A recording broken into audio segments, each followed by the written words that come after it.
welcome back to Storytime. So today we're starting a new book, Northanger Abbey. I'm not really sure how many streams it's going to take, possibly about 4. That seems to be the norm.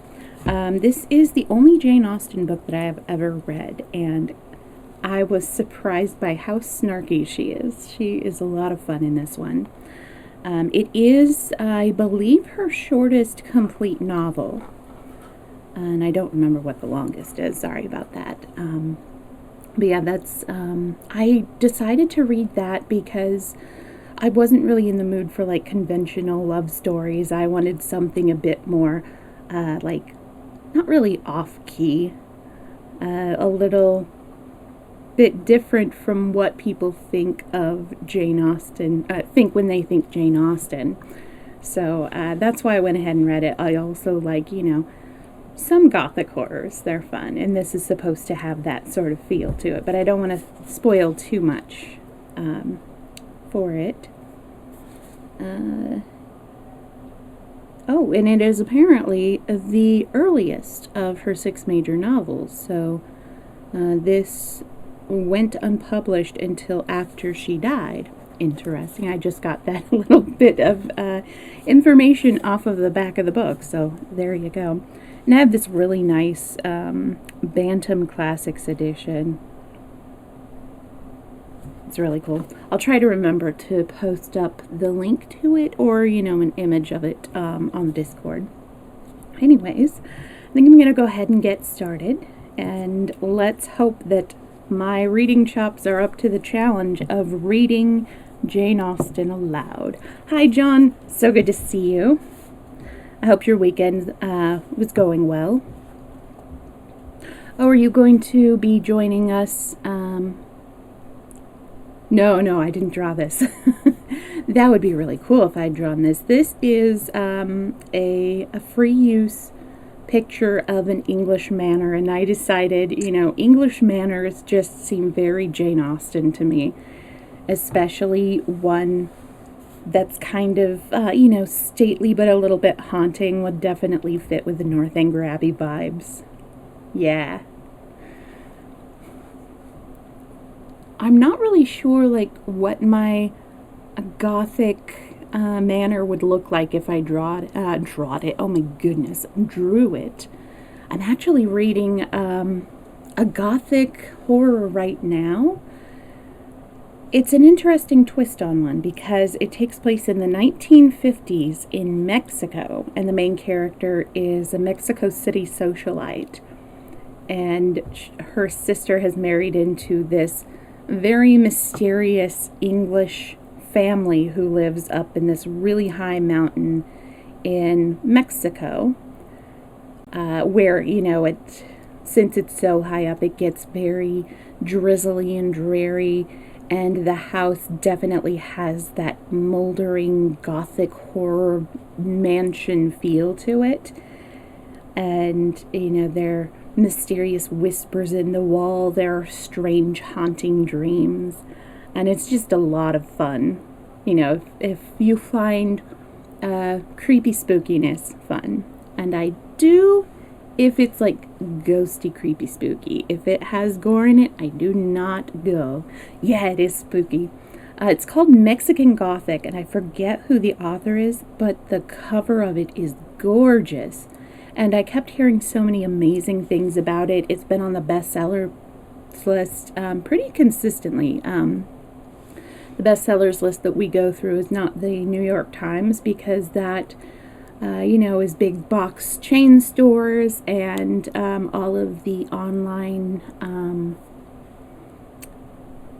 powerhouses like Amazon and stuff like that. And since we're an independent bookstore and, basically anti-Amazon, we go through the California independent booksellers and San Francisco Chronicle bestsellers list. And so that's where you see all of your quote-unquote neighbors, because California is a big state, so it used to be just Northern California, but they included Southern California in there as well, because it's interesting, like the Northern California Independent Booksellers Association, or NCIBA, seemed to be doing a lot better than the SCIBA, Southern California Independent Booksellers Association. So a couple of years ago, they combined the two so that they are now the California Independent Booksellers Association. And also a little interesting thing, the California Independent Booksellers the association are responsible for Independent Bookstore Day, which happens the last Saturday in April every year, except for last year. We had to postpone it because of COVID, and then we had to figure out logistics because Independent Bookstore Day is these items are only available in independent bookstores in North America on site, like in the brick and mortar store. You can't sell them online. But since we had the quarantines and all of that stuff, they allowed that we could sell them on our websites, but they're not available through like the big box chain store websites or Amazon or eBay or anything like that. And the first 2 years of Independent Bookstore Day, it was California Independent Bookstore Day. Because California came up with the idea, and they're like, we're going to do it, and we're going to show you how awesome people are about independent bookstores. And then the rest of the country is like, you're right, this is awesome. So they adopted it as well, and it became like a nationwide thing, which is really cool. So in my heart, it's still the CBD as opposed to IBD. I know, CBD. I'm very Californian. Anyways, I'm going to go ahead and get started with this. Northanger Abbey. And I have tried before to read, not like to an audience, to myself and to the cats. I've tried to read Jane Austen aloud before, but I didn't have quite as much practice as I do now with the weekly story time. So let us go ahead and hide my show and get started. Chapter 1. No one who would have seen Catherine Morland in her infancy would have supposed her born to be an heroine. Her situation in life, the character of her father and mother, her own person and disposition were all equally against her. Her father was a clergyman, without being neglected or poor or a very respectable man, though his name was Richard, and he had never been handsome. He had a considerable independence besides 2 good livings, and he was not in the least addicted to locking up his daughters. Her mother was a woman of useful plain sense, with a good temper, and, what is more remarkable, with a good constitution.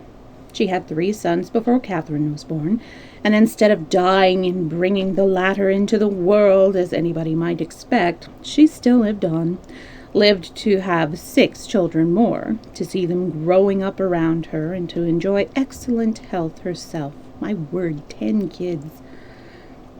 A family of 10 children will be always called a fine family, where there are heads and arms and legs enough for the number. But the Morlands had little other right to the world, for they were in a general very plain, and Catherine, for many years of her life, as plain as any. She had a thin, awkward figure, a sallow skin without color, dark, lank hair, and strong features. So much for her person, and not less propitious for heroism seemed her mind.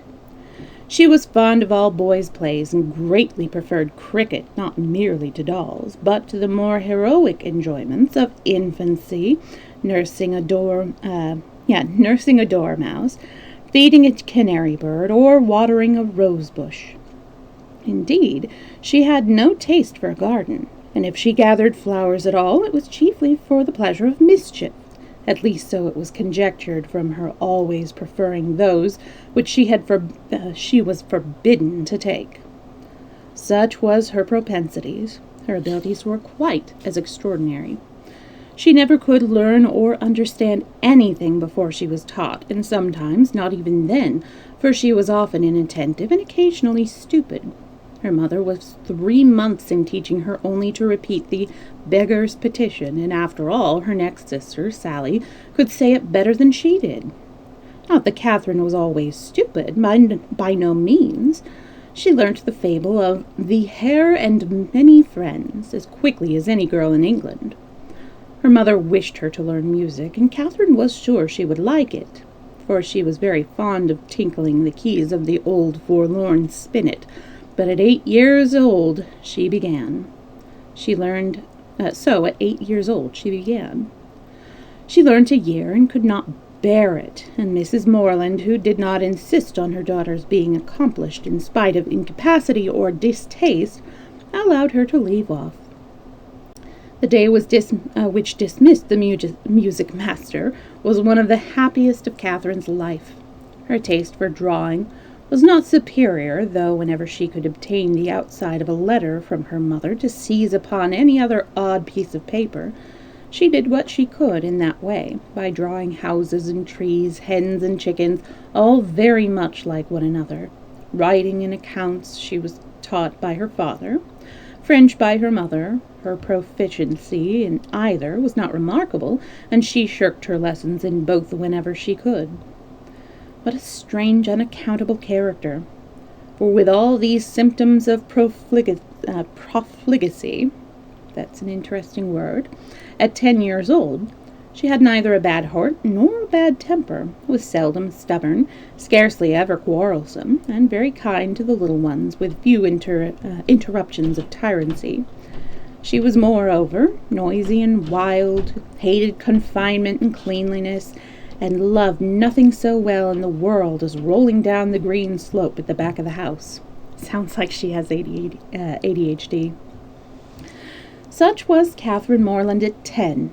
At 15, appearances were mending. She began to curl her hair and long for balls. Her complexion improved. Her features were softened by plumpness and color. Her eyes gained more animation, and her figure more consequence. Her love of dirt gave way to an inclination for finery, and she grew clean as she grew smart. She had now the pleasure of sometimes hearing her father and mother remark on her personal improvement. Catherine grows quite a good-looking girl. She is almost pretty today, were words which caught her ears now and then, and how welcome were the sounds. To look almost pretty is an acquisition of higher delight to a girl who has been looking plain the first 15 years of her life than a beauty from her cradle can ever receive.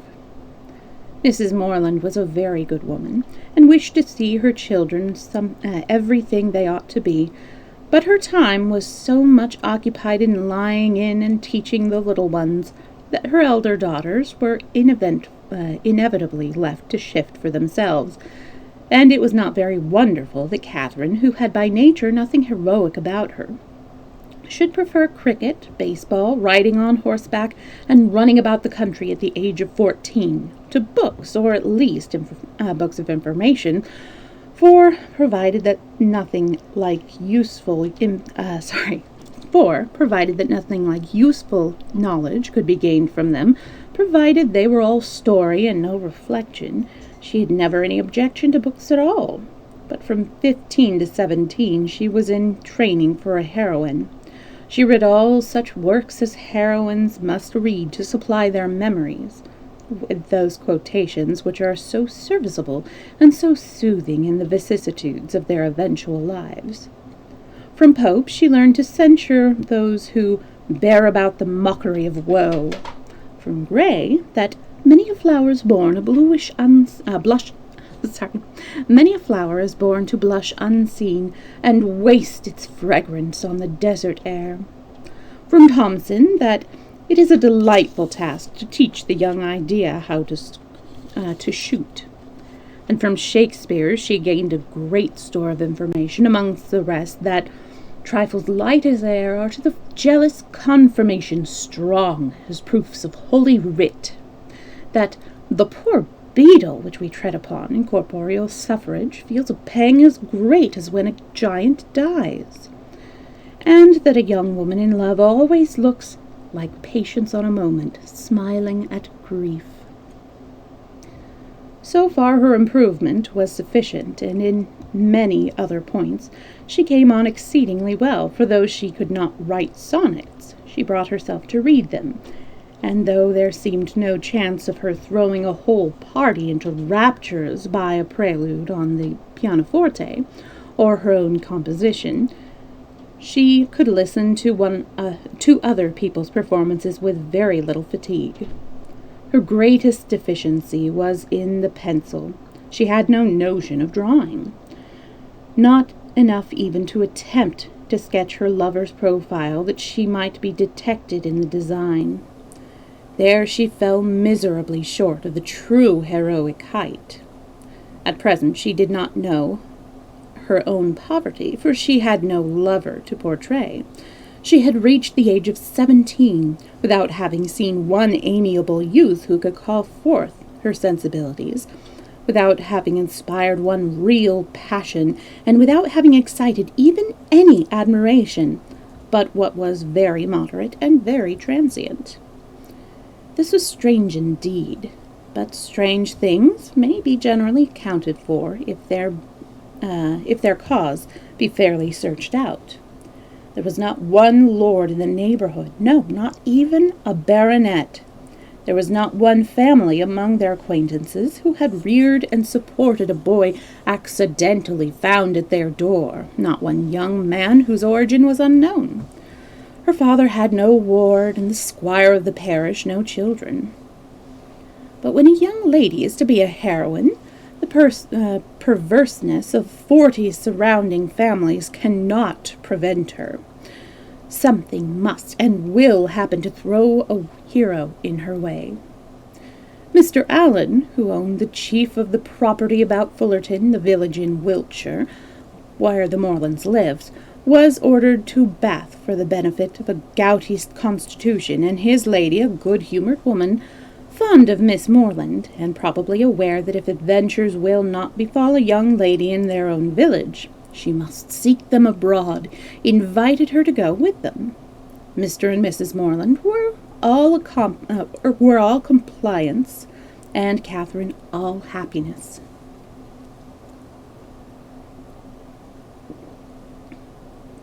Chapter 2.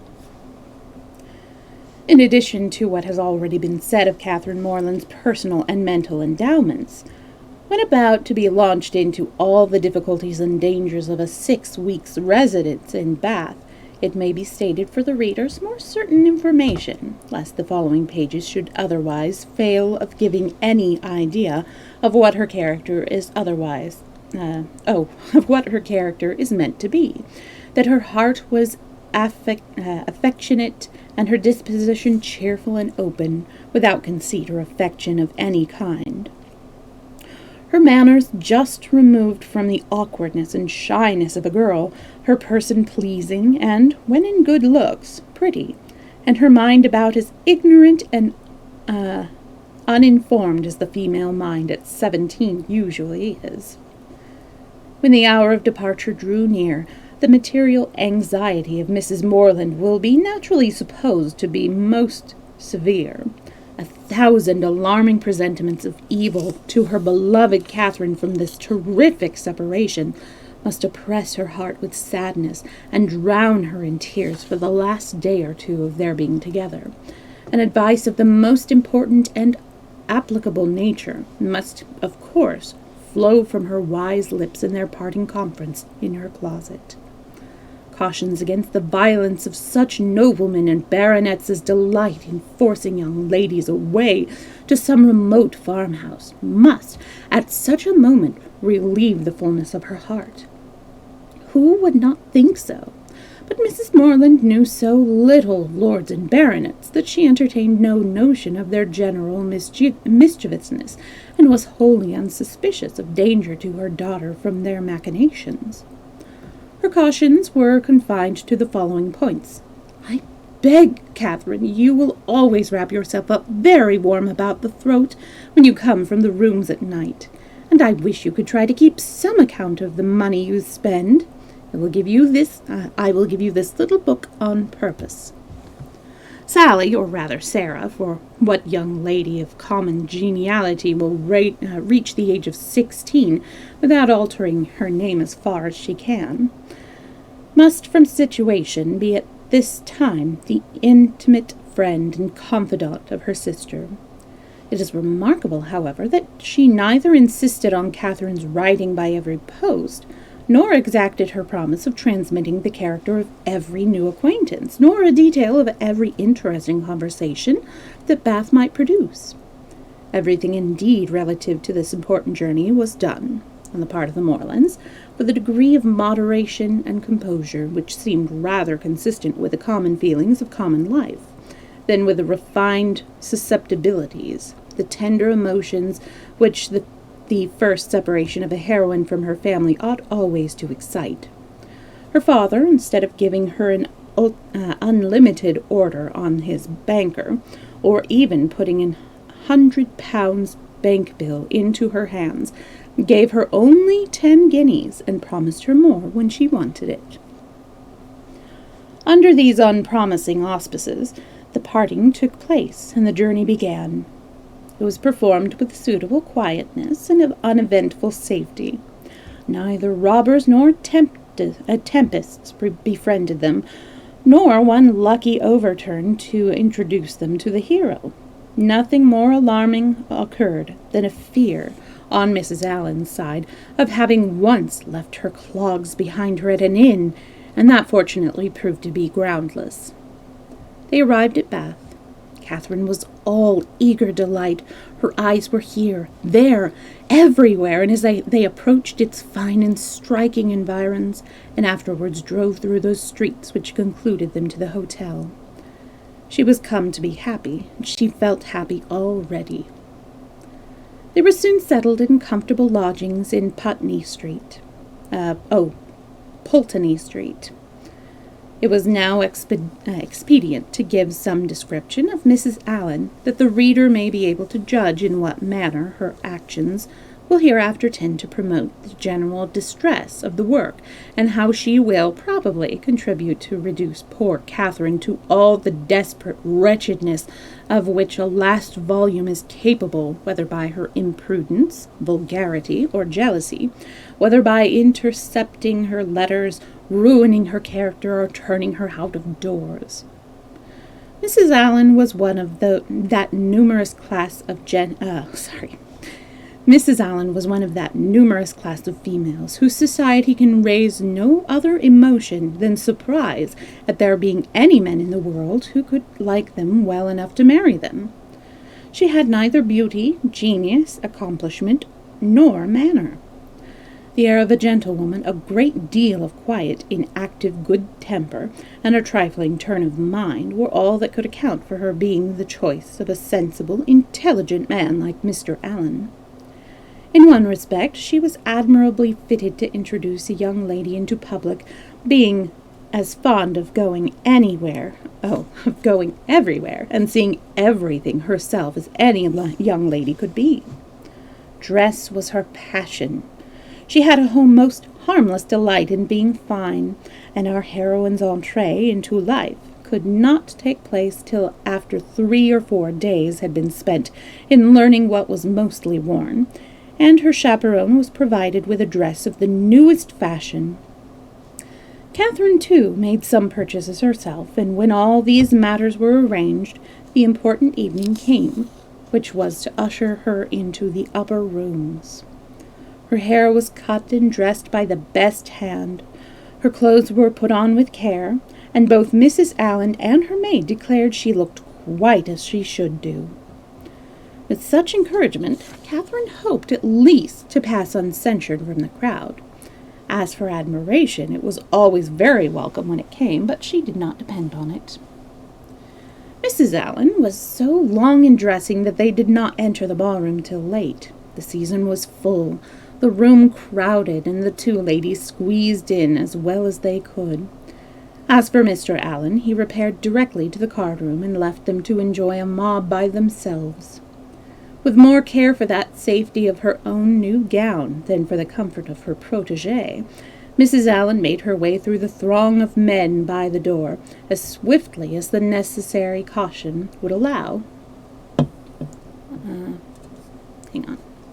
Catherine, however, kept close at her side and linked her arm too firmly within her friend's to be torn asunder by any common effort of a struggling assembly. But to her utter amazement she found that to proceed along the room was by no means the way to disengage themselves from the crowd. It seemed rather to increase as they went on, whereas she had imagined that when once fairly within the door, they should easily find seats and be able to watch the dances with perfect convenience. But this was far from being the case. Then, though by unwearied diligence they gained even the top of the room, their situation was just the same. They saw nothing of the dancers but the high feathers of some of the ladies. Still they moved on. Something better was yet in view, and by a continued exertion of strength and ingenuity they found themselves at last in the passage behind the highest bench. Here there was something less of crowd than below, and hence Miss Morland had a comprehensive view of all the company beneath her, and of all the dangers of her late passage through them. It was a splendid sight, and she began for the first time that evening to feel herself at a ball. She longed to dance, but she had not an acquaintance in the room. Mrs. Allen did all that she could do in such a case by saying very placidly every now and then, "I wish you could dance, my dear. I wish you could get a partner." For some time her young friend felt obliged to her for those wishes, but they were repeated so often and proved so totally ineffectual that Catherine grew tired at last and would thank her no more. They were not long able, however, to enjoy the repose of the eminence they had so laboriously gained. Everybody was shortly in motion for tea, and they must squeeze out like the rest. Catherine began to feel something of disappointment. She was tired of being continually pressed against by people, and the generality of those faces possessed nothing to interest, and with all of whom she was so wholly unacquainted that she could not relieve the irksomeness of imprisonment by the exchange of a syllable with any of her fellow captives.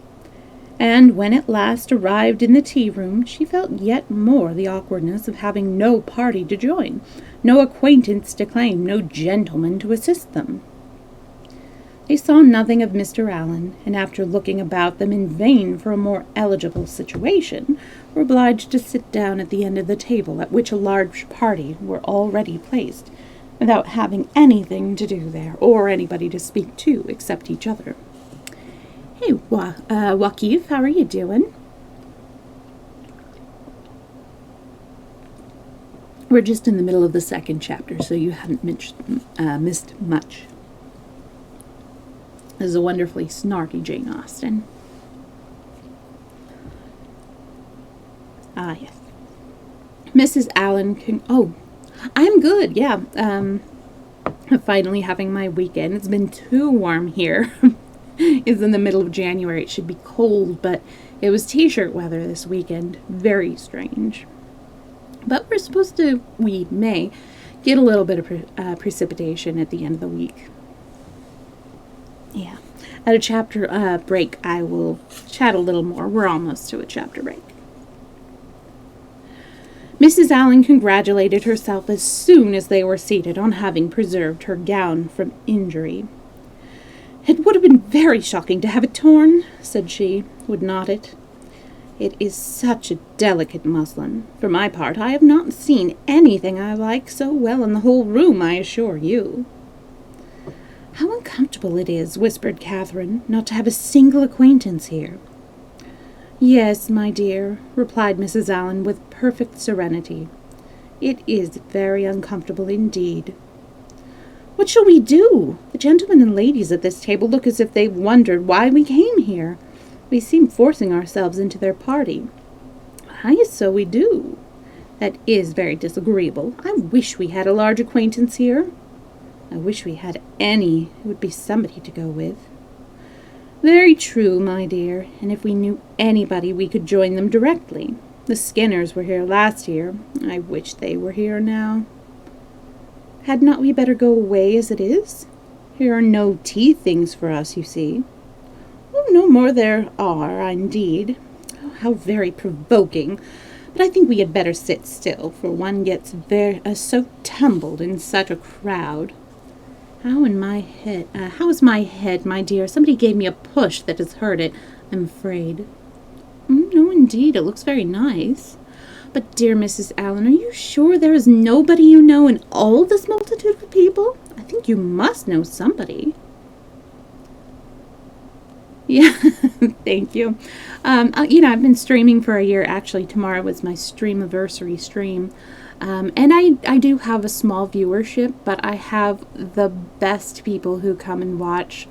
I can honestly say, and I don't know anybody else who can say this, I have no haters, and my community is amazing. They're all wonderful people. And a lot of fellow streamers also watch the stream. Some really wonderful streamers, like Polly Swags in UK, and Soulstorm, I think was her name. I just know her as Soul. And so on and so forth. It's really wonderful. And I am really quickly going to share this. No. Almost. There we go. That's all my socials. So, yeah. My Twitter and my Discord and my Goodreads. Let's see, where am I? I don't, upon my word, I wish I did. I wish I had a large acquaintance here with all my heart, and then I should get you a partner. I should be so glad to have you dance. There goes this strange-looking woman. What an odd gown she has got on. How old-fashioned it is. Look at the back. After some time, they received an offer of tea from one of their neighbors. It was thankfully accepted, and this introduced a light conversation with the gentleman who offered it, which was the only time that anybody spoke to them during the evening, till they were discovered and joined by Mr. Allen when the dance was over. "Well, Miss Moreland," he said directly, "I hope you have had an agreeable ball." "Very agreeable indeed." "Oh, thank you. And good luck to your life as well." "I wish she had been able to dance," said his wife. "I wish we could have got a partner for her. I have been saying how glad I should be if the Skinners were here this winter instead of last, or if the Perrys had come. As they talked at once, she might have danced with George Perry. I'm so sorry she has not got a partner."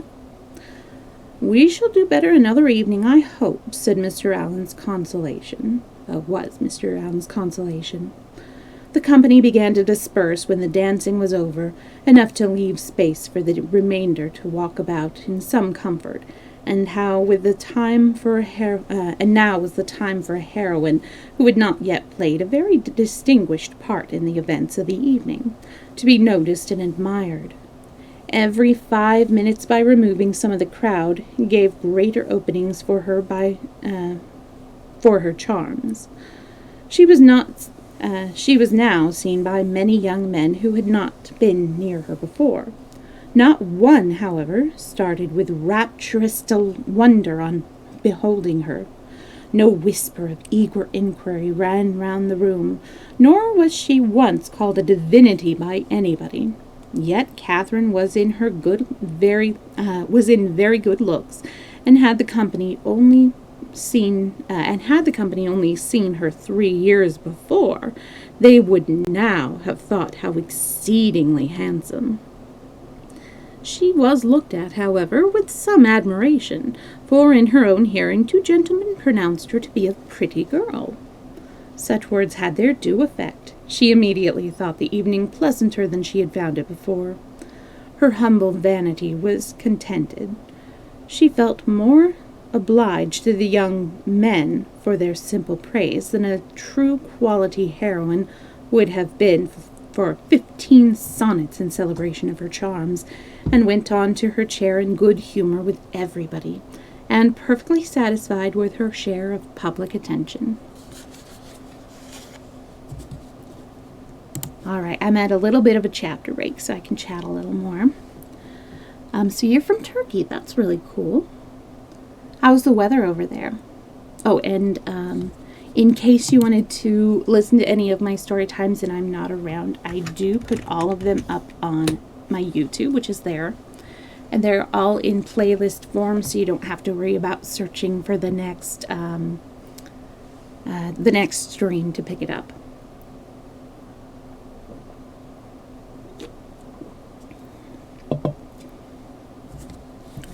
Quickly going to move this over. There we go.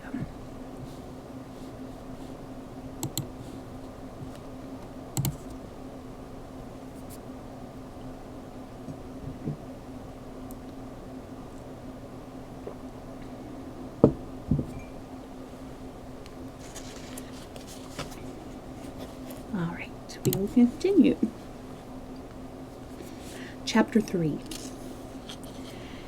Every morning now brought its regular duties. Shops were to be visited, some new part of town to be looked at. Ooh, snowy sounds lovely. We usually don't start getting snow until like February or March. Very, very late season. It's been getting later and later as the years go by. Here it has been very warm. The super dry year of 2020 kind of has bled into this year. It's still very dry, but I'm hoping that we're going to get some precipitation. I live in California, the state of droughts, just constant droughts. But I don't think I've ever remembered it being so very dry and very warm, unaccustomedly warm for this time of year. But we'll see what it's like come February. I'll have to do a search for Turkey in the winter with snow. It sounds like it would be lovely.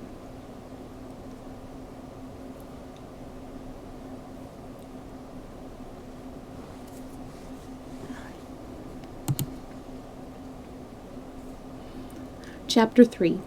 Every morning now brought its regular duties. Shops were to be visited, some new part of the town to be looked at, and the pump room to be attended.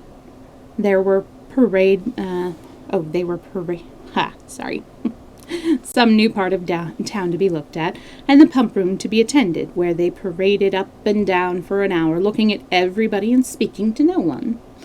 The wish of a numerous acquaintance in Bath was still uppermost with Mrs. Allen, and she repeated it after every fresh proof which every morning brought, and her knowing nobody at all. They made their appearance in the lower rooms, and here fortune was more favorable to our heroine. The master of the ceremonies introduced her as a very gentlemanlike young man as a partner. His name was Tinley. He seemed to be about 4 or 5 and 20, and was rather tall, had a pleasant countenance, a very intelligent and lively eye, and, if not quite handsome, was very near it. His address was good, and Catherine felt herself in high luck. There was little leisure for speaking while they danced, but when they were seated at tea, she found him as agreeable as she had already given him credit for being. He talked about with fluency and spirit, and there was an archness and pleasantry in his manner which interested, though it was hardly understood by her. After chatting some time on such matters as naturally arose from the objects around them, he suddenly addressed her with, "I have hitherto been very remiss, madam, in the proper attention of a partner here. I have not yet asked you how long you have been in Bath, whether you were ever here before, whether you have been at the upper rooms or the theatre and the concert, and how you like the place altogether. I have been very negligent, but are you now at leisure to satisfy me in these particulars? If you are, I will begin directly." "You need not give yourself that trouble, sir." No trouble, I assure you, madam." Then, forming his features into a set smile and affectedly softening his voice, he added with a simpering air, "Have you been long in Bath, madam?" "About a week, sir," replied Catherine, trying not to laugh. "Really?" with affected astonishment. "Why should you be surprised, sir?" "Why, indeed," he said, in his natural tone. "But some emotion must appear to be raised by your reply, and surprise is more easily assumed, and not less reasonable than any other. Now let us go on. Were you never here before, madam?" "Never, sir." "Indeed! Have you yet honored the upper rooms?" "Yes, sir, I was here last Monday." "Have you been to the theatre?" "Yes, sir, I was at the play on Tuesday." "To the concert?" "Yes, sir, on Wednesday." "And are you altogether pleased with Bath?" "Yes, I like it very much." Now I must give one smirk, and then we may be rational again. Catherine turned away her head, not knowing whether she might venture to laugh. "I see what you think of me," he said gravely. "I shall make but a poor figure in your journal tomorrow." "My journal?" "Yes, I know exactly what you will say. Friday went to the lower rooms, wore my sprigged muslin robe, with blue trimmings, plain black shoes, appeared to much advantage, but was strangely harassed by a queer half-witted man, who would make me dance with him and distressed me by his nonsense." "Indeed, I shall say no such thing." "Shall I tell you what you ought to say?" "If you please."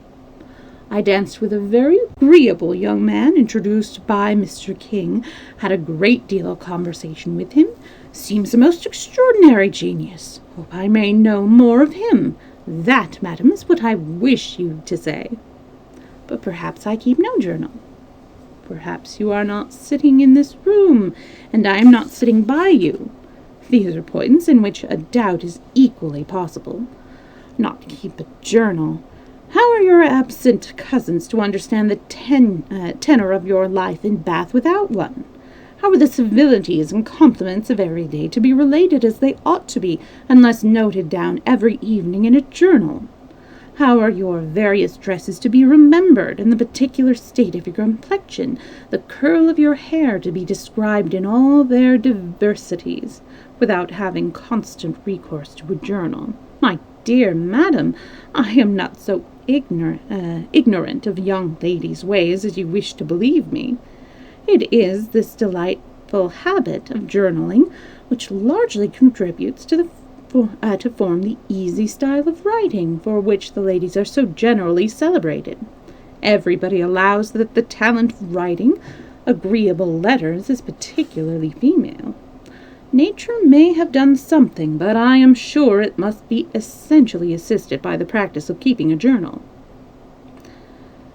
I have sometimes thought," said Catherine doubtingly, "whether ladies do write such bad letters than gentlemen. That is, I should not think the superiority was always on our side." "As far as I have had opportunity of judging, it appears to me that the usual style of letter-writing among women is faultless, except in 3 particulars." "And what are they?" "A general deficiency of subject, a total inattention to stops, and a very frequent ignorance of grammar. Upon my word, I need not have been afraid of disclaiming the compliment. You do not think too highly of us in that way." "I should no more lay it down as a general rule that women write better letters than men, than that they sing better duets, or draw better landscapes. In every power in which taste is the foundation, excellence is pretty fairly divided between the sexes." They were interrupted by Mrs. Allen.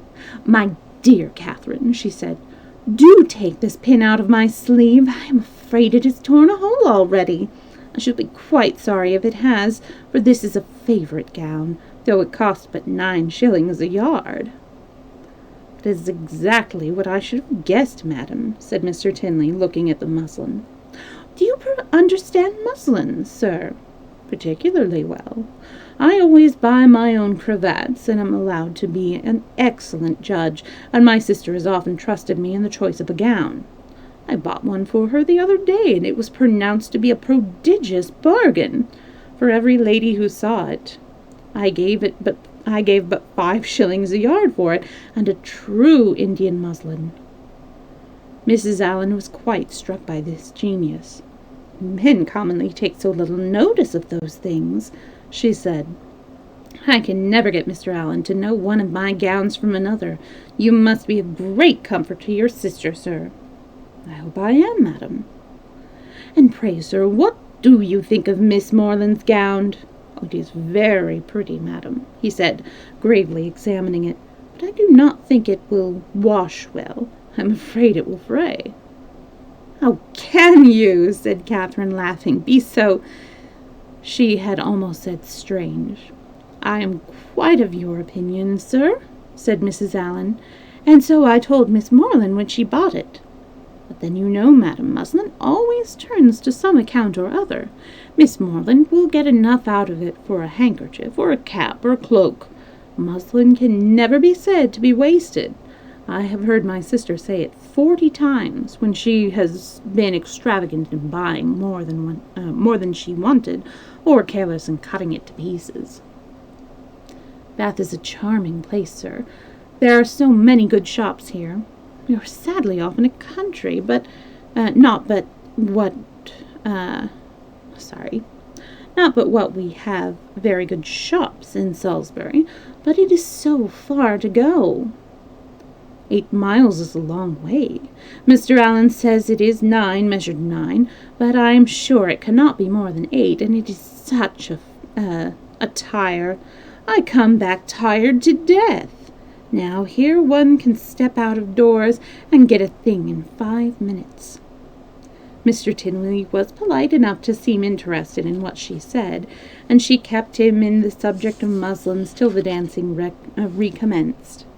Catherine feared, as she listened to their discourse, that he indulged himself a little too much with the foibles of others. "What are you thinking of so earnestly?" said he, as they walked back to the ballroom. "Not of your partner, I hope, for by that shake of the head your meditations are not satisfactory." Catherine colored and said, "I was not thinking of anything." "That is artful and deep, to be sure, but I had rather be told at once that you will not tell me." "Well, then, I will not."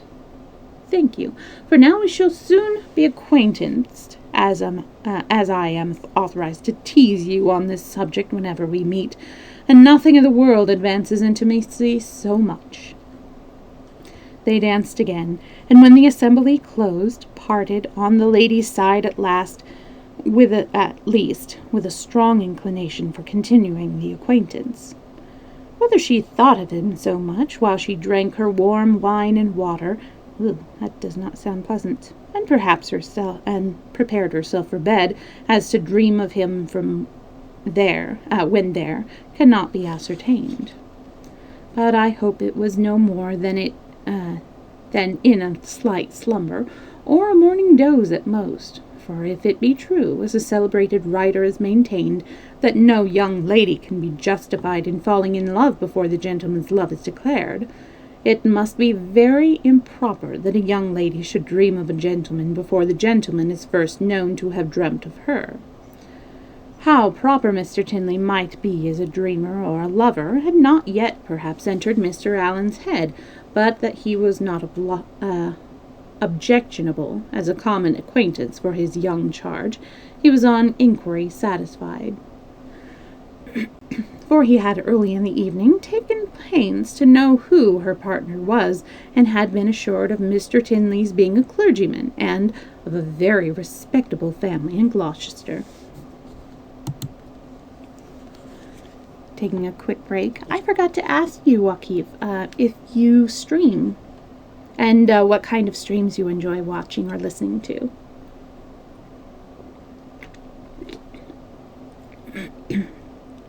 I realized that when Mr. Tinley was remiss in forgetting to ask like, the getting to know you questions. I'm like, wait, I haven't gotten to know Waqif yet.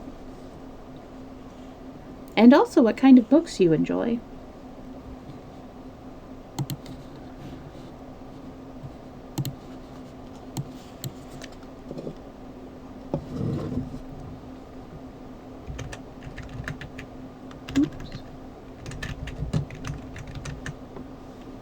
Okay, Mexican Gothic is by Silvia Moreno Garcia.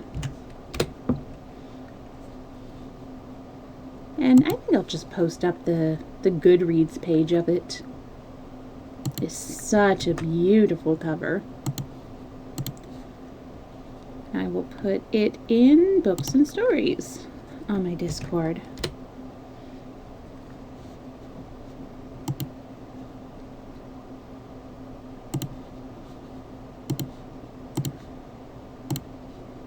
Sorry, just wanted to get that put up there before I forgot.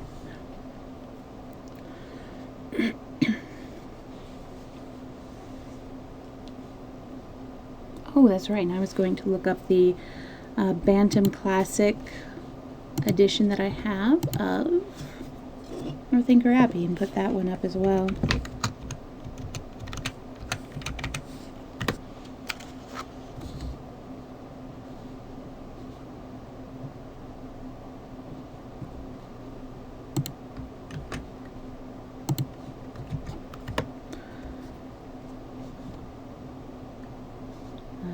Gonna load. There we go. Okay, so I have those two Goodreads pages up on my Discord in the Books and Stories section, so you can see the cover of the edition that I'm reading of Northanger Abbey, and also John, the book that I was telling you about before the stream began, of the other book that I'm currently reading, in my free time. Mexican Gothic, which is so intriguing, especially like it left off at a really interesting, intriguing place yesterday when I stopped reading. I'm like, wait, I want to read more. I love it when you find a book that's like that.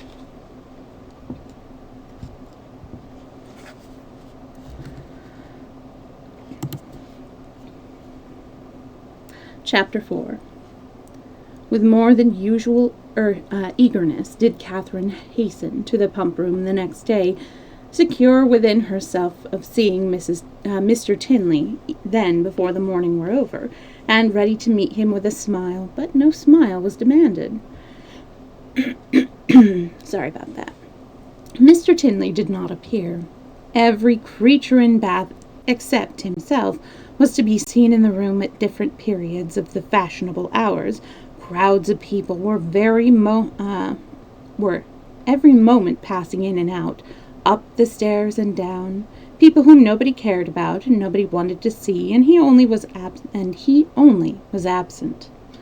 What a delightful place Bath is, said Mrs. Allen as they sat down near the great clock after parading the room till they were tired. And how pleasant it would be if we had any acquaintance here. The sentiment had been uttered so often in vain that Mrs. Allen had no particular reason to hope it would be followed with more advantage now. But we are told to despair for nothing we should attain, as unwearied diligence our part should gain. Which is from Vide, a letter from Mr. Richardson. Wait, is this? I don't know.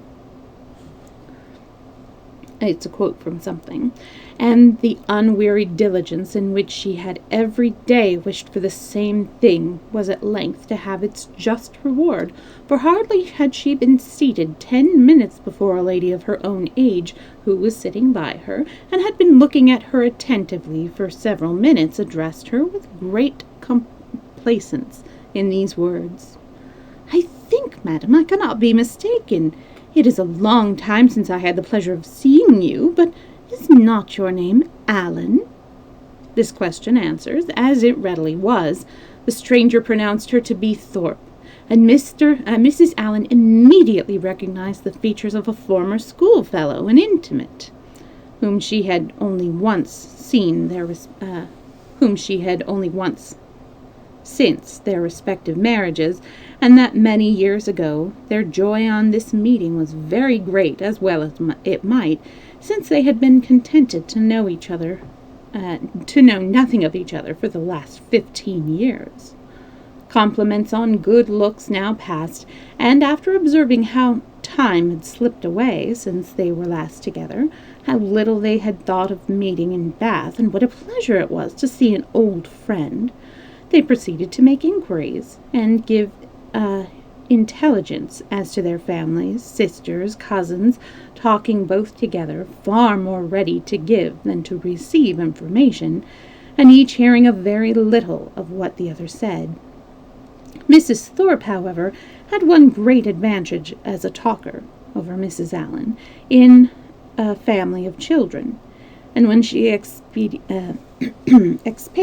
on the talents of her sons and the beauty of her daughters, when she related their different situations and views, that John was at Oxford, Edward at Merchant Taylor's, and William at sea, and all of them more beloved and respected in their different station than any other three beings ever were, Mrs. Allen had no similar information to give, no similar triumphs to press on the unwilling and unbelieving ears of her friend, and was forced to sit and appear to listen to all these maternal effusions, consoling herself, however, that the discovery, which her keen eye soon made, that the lace of Mrs. Thorpe's pelisse was not half so handsome as that of her own. "Here come my dear girls," cried Mrs. Thorpe, pointing at three smart-looking females who, arm in arm, were then moving towards me. "Ah, my dear Mrs. Allen, I long to introduce them. They will be so delighted to see you. The tallest is Isabella, my eldest. Is not she a fine young woman? The others are very much admired, too, but I believe Isabella is the handsomest." The Miss Thorpes were introduced, and Miss Morland, who had been for a short time forgotten, was introduced likewise. The name seemed to strike them all, and after speaking with her with great civility, the eldest young lady observed aloud to the rest, "How excessively like her brother Miss Morland is!" "The very picture of him, indeed," cried the mother, "and I should have known her anywhere for her sister," was repeated by them all, 2 or 3 times over.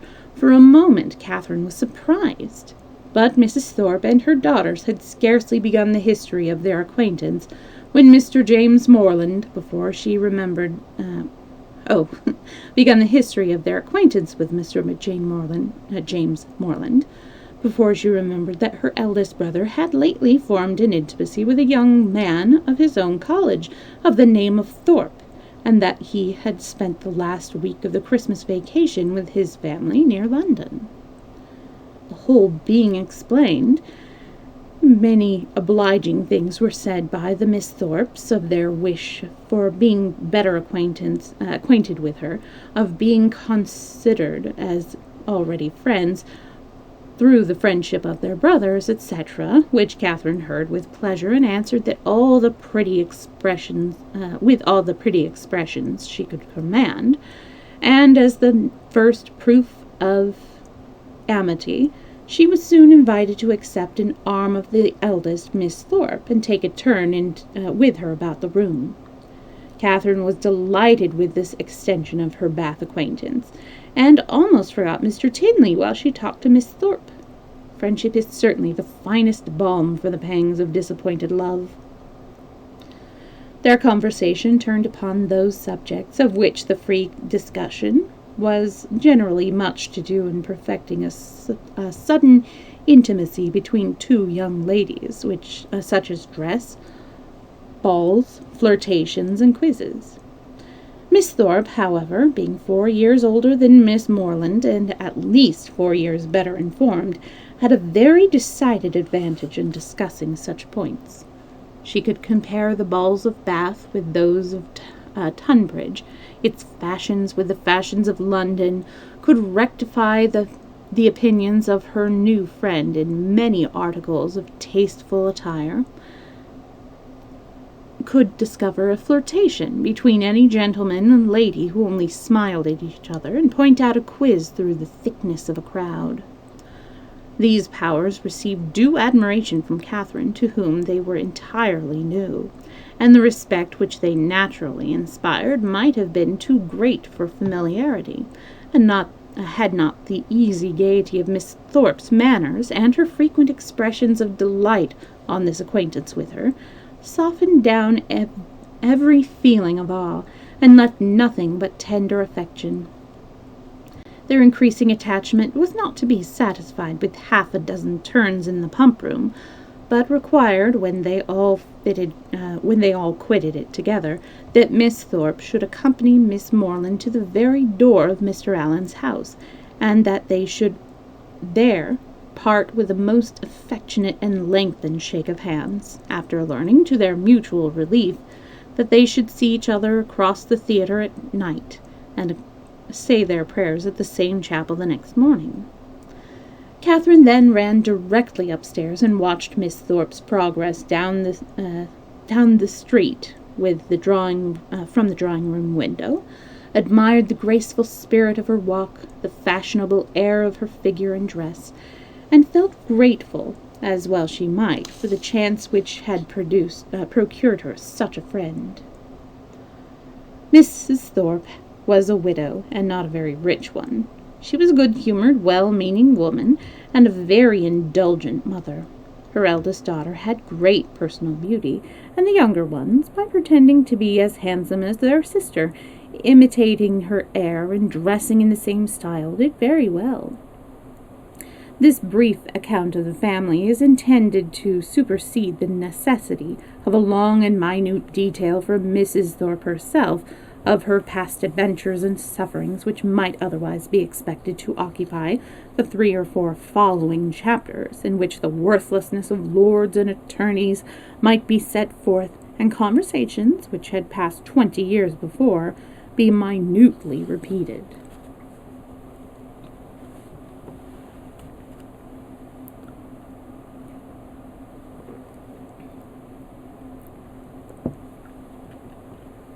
Chapter 5. Catherine was not so much engaged at the theatre that evening in returning the nods and smiles of Miss Thorpe, though they certainly claimed much of her leisure, as to forget to look with an inquiring eye for Mr. Tinley in every box which her eye could reach. But she looked in vain. Mr. Tinley was no fonder of the play than the pump-room. She hoped to be more fortunate the next day, and when her wishes for fine weather were answered by seeing a beautiful morning, she hardly felt a doubt of it, for a fine Sunday in Bath empties every house of its inhabitants, and all the world appears in such an occasion to walk about and tell their acquaintance what a charming day it is. As soon as divine service was over, the Thorpes and Allens eagerly joined each other, and after staying long enough in the pump-room to discover that the crowd was insupportable, and that there was not a genteel face to be seen, which everybody discovers every Sunday throughout the season, they hastened away to the Crescent to breathe the fresh air of better company. Here Catherine and Isabel, arm in arm, again tasted the sweets of friendship in their unreserved conversation. They talked much and with much enjoyment, but again was Catherine disappointed in her hope of re-seeing. But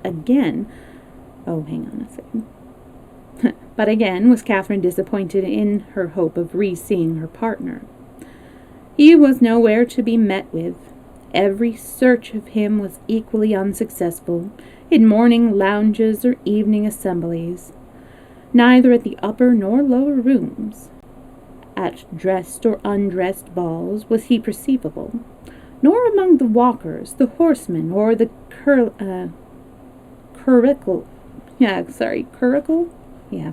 drivers of the morning. His name was not in the pump-room book, and curiosity could do no more. He must be gone from Bath. Yet he had not mentioned that his stay would be so short, this short of mysteriousness, which is always so becoming in a hero, threw a fresh grace in Catherine's imagination around his person and manners, and increased her anxiety to know more of him. From the Thorpes she could learn nothing, for they had been only 2 days in Bath before they met with Mrs. Allen. It was a subject, however, in which she often indulged with her fair friend, from whom she received every possible encouragement to continue to think of him, and his impression on her fancy was not suffered, therefore, to weaken. Isabella was very sure that he must be a charming young man, and was equally sure that he must have been delighted with her dear Catherine, and would therefore shortly return. She liked him the better for being a clergyman, for she must confess herself very partial to the profession, because she is a clergyman's daughter. And something like a sigh escaped her as she said it. Perhaps Catherine was wrong in not demanding the cause for that Perhaps Catherine was wrong in not demanding the cause of that gentle emotion, but she was not experienced enough in the finesse of love or the duties of friendship to know when delicate raillery was properly called for, or when a confidence should be forced. Mrs. Allen was now quite happy, quite satisfied with Bath. She had found some acquaintance, had been so lucky, too, as to find in them the family of a most worthy old friend, and, as the completion of good fortune, had found these friends to by no means so expensively dressed as herself. Her daily expressions were no longer, "I wish we had some acquaintances in Bath." They were changed into, "How glad I am we have met Mrs. Thorpe." And she was as eager in promoting the intercourse of the two families as her young charge and Isabella themselves could be, never satisfied with the day unless she spent the chief of it by the side of Mrs. Thorpe in what they called conversation, but in which there was scarcely ever any exchange of opinions, and not often any resemblance of subject, for Mrs. Thorpe talked chiefly of her children, and Mrs. Allen of her gowns. The progress of the friendship between Catherine and Isabella was quick as its beginning had been warm, and they passed so rapidly through every gradation of increasing tenderness that there was shortly no fresh proof of it to be given to their friends or themselves. They called each other by their Christian name, were always arm in arm when they walked, pinned up each other's train for the dance, and were not to be divided in the set. And if a rainy morning deprived them of their enjoyments, they were still resolute in meeting in defiance of wet and dirt, and shut themselves up to read novels together. Yes, novels, for I will not adopt that ungenerous and impolitic custom so common with novel writers of degrading by their contemptuous censure the very performances to the number. For I will not adapt that ungenerous and impolitic custom so common with novel writers of degrading by their contemptuous censure the very performance to the number of which they are themselves adding. Basically, she won't shame people for reading novels, being a novelist herself, joining with their greatest enemies in bestowing the harshest epithets on such works, and scarcely ever permitting them to be read by their own heroine, who, if she accidentally take up a novel is sure to turn over its insipid pages with disgust. Alas, if the heroine of one novel be not patronized by the heroine of another, from whom can she expect protection and regard? I cannot approve of it. Let us leave it to the reviewers to abuse such effusions of fancy at their leisure, and over every new novel to talk in threadbare strains of the trash with which the press now groans. Let us not desert one another. We are an injured body. Although our productions have afforded more extensive and unaffected pleasure than those of any other literary corporation in the world, no species of composition has been so decried. From pride, ignorance, or fashion, our foes are almost as many as our readers, and while the abilities of the 900th abridger of the history of England, or of the man who collects the publishes in a volume some dozen lines of Milton, Pope, and Prior, with a paper from the Spectator and a chapter from the Stern, are eulogized by 1,000 pens, there seems almost a general wish of decrying the capacity and undervaluing the labor of the novelist, and of slighting the performance which have only genius, wit, and taste to recommend them. I am no novel reader. I seldom look into novels. Do not imagine that I often read novels. It is really very well for a novel, such as the common cant. And what are you reading, miss? Oh, it is only a novel, replies the young lady, while she lays down her book with affected indifference of momentary shame. It is only a Celia, or Camilla, or Belinda, or in short, only some work in which the greatest powers of the mind are displayed, in which the most thorough knowledge of a human nature, the happiest delineation of its varieties, the liveliest effusions of wit and humor are conveyed to the world in the best chosen language. Now, had the same young lady been engaged with a volume of The Spectator instead of such a work, how proudly would she have produced the book and told its name, though the chances must be against her being occupied by any part of that voluminous publication, of which either the matter or manner would not disgust a young person of taste. The substance of its papers, so often consisting in the statement of improbable circumstances, unnatural characters, and topics of conversation which no longer concern anyone living, and their language, too, frequently so coarse as to give no very favorable idea of the age that could endure it.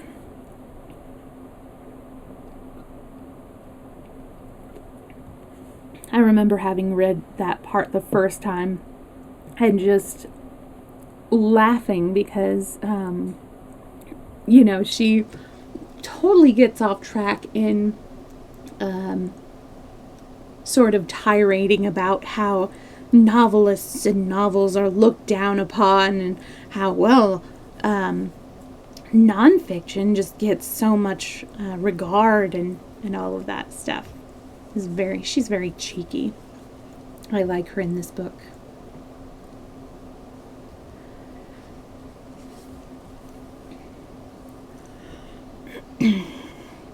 Chapter 6.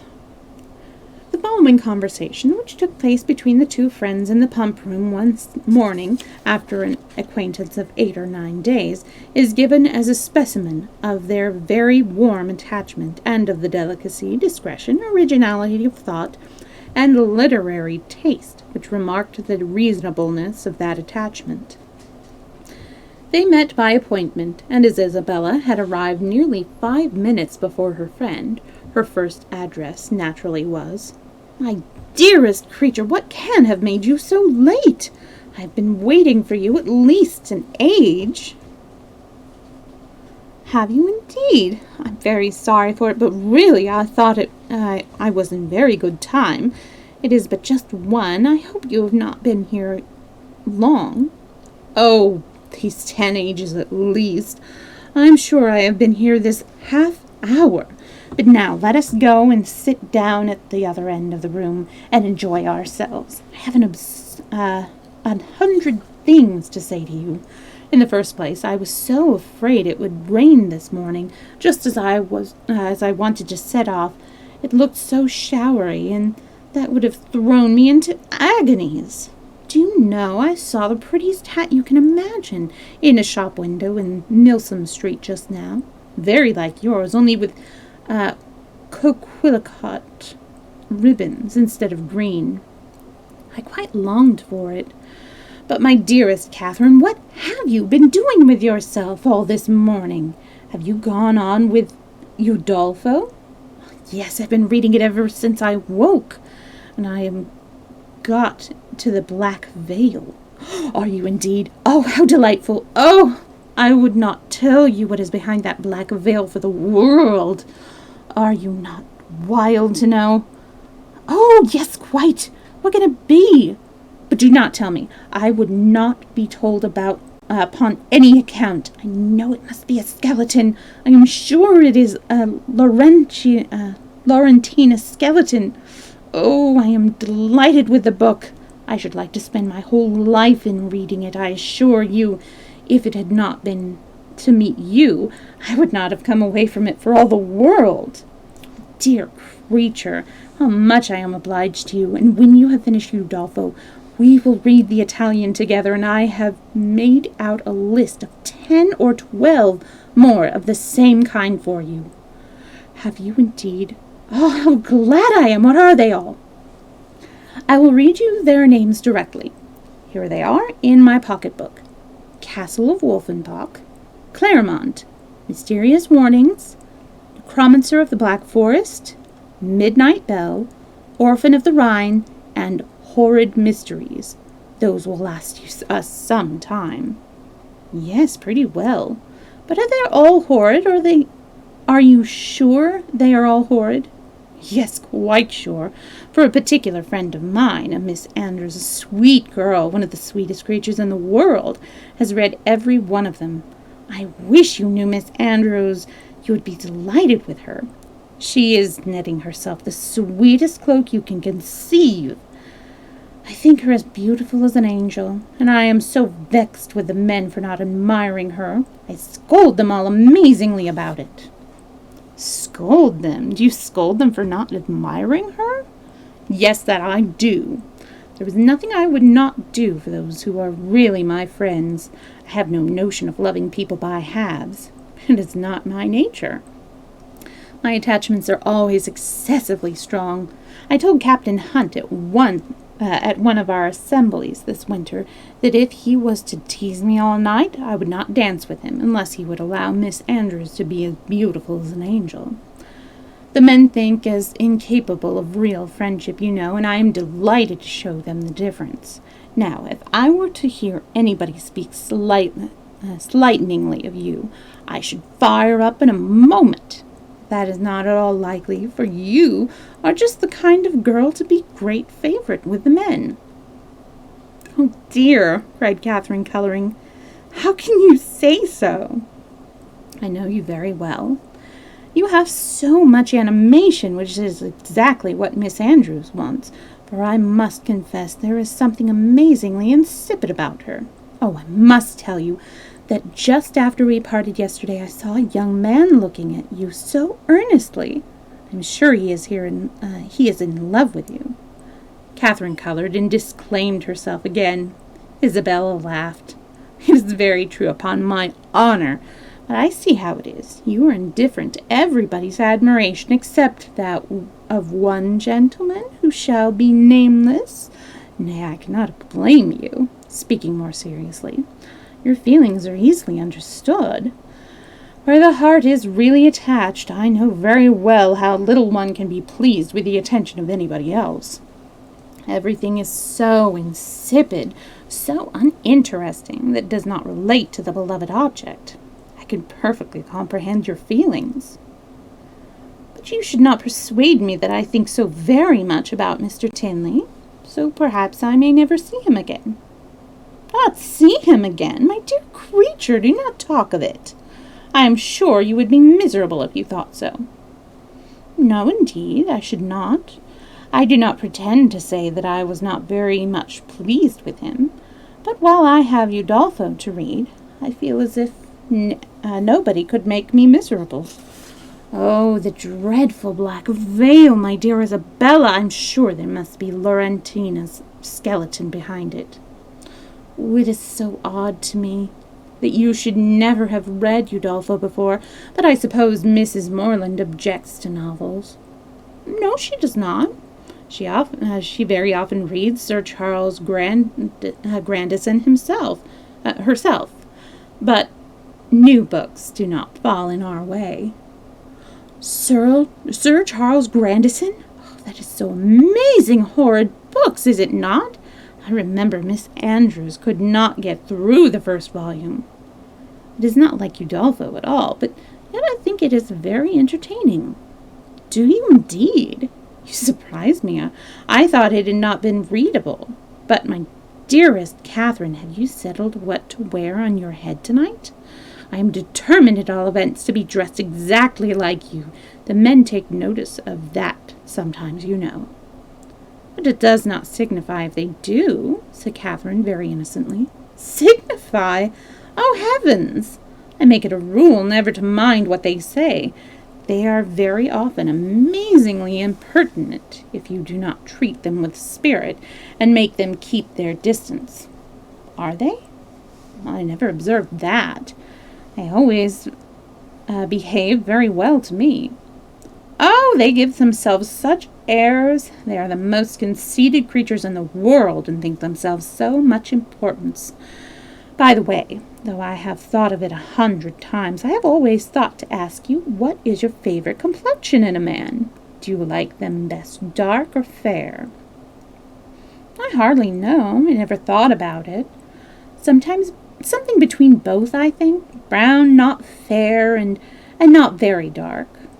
Very well, Catherine, that is exactly he. I have not forgotten your description of Mr. Tinley, a brown skin with dark eyes and rather dark hair. Well, my taste is different. I prefer light eyes, and as to complexion, do you know, I like a sallow better than any other.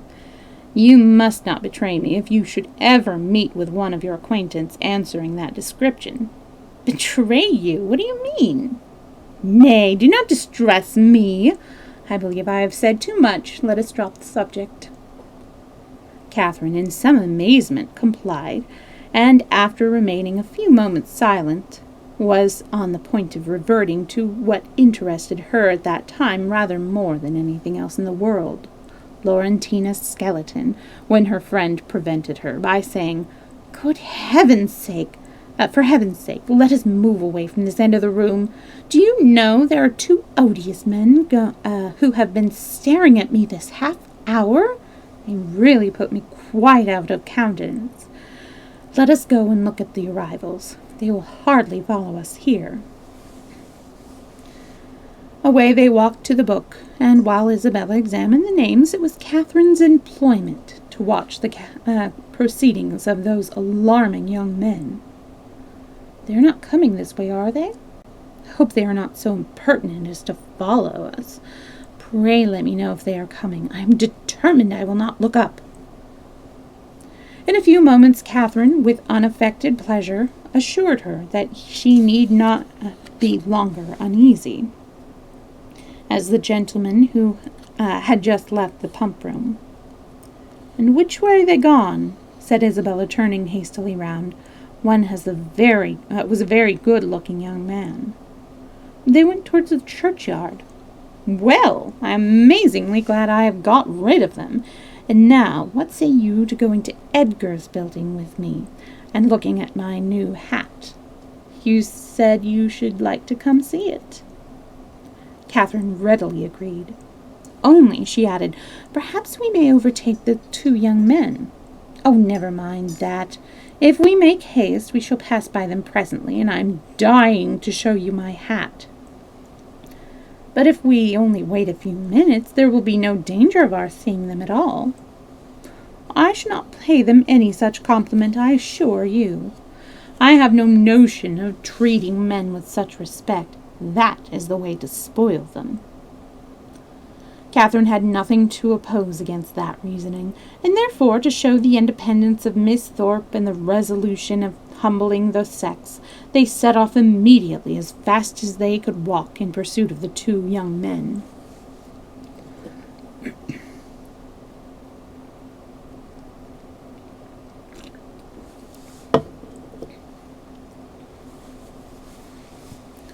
Chapter 7.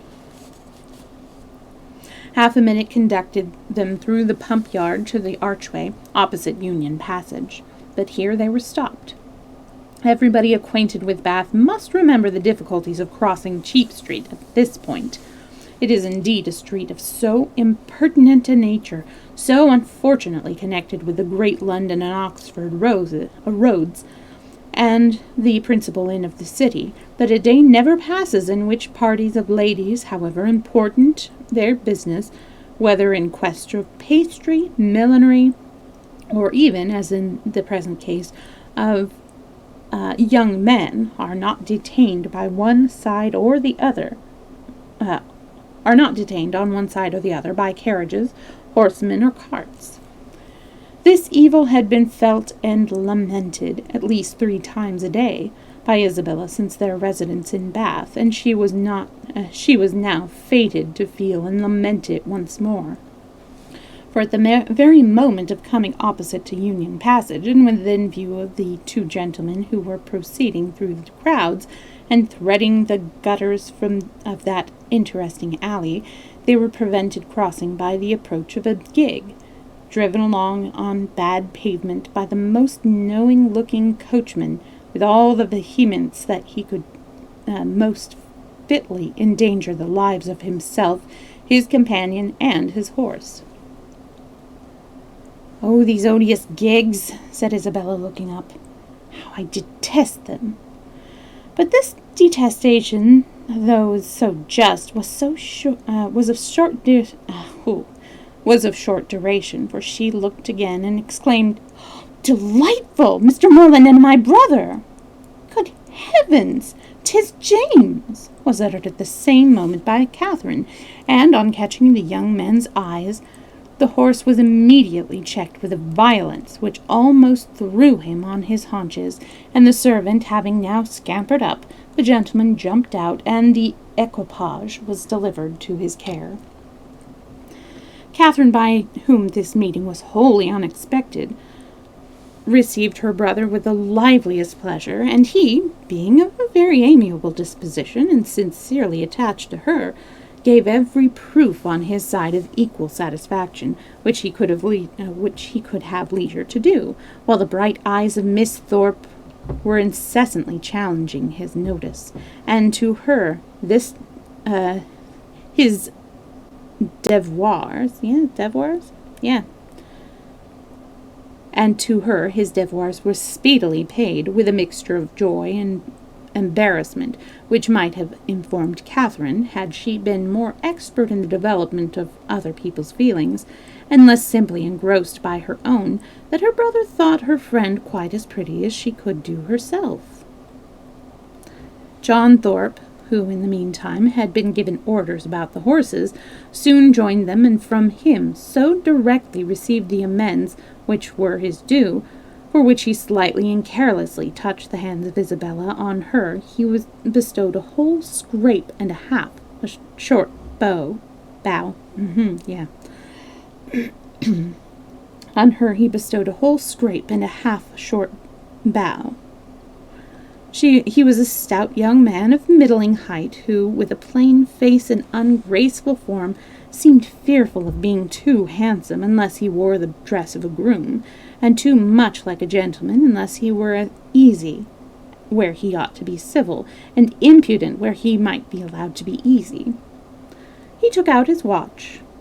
"How long do you think we have been running it from Tetbury, Miss Morland?" "I do not know the distance." Her brother told her that it was 23 miles. 23! cried Thorpe. 25 of it is an inch. Morland remonstrated, pleading the authority of road books, innkeepers, and milestones, but his friend disregarded them all. He had a surer test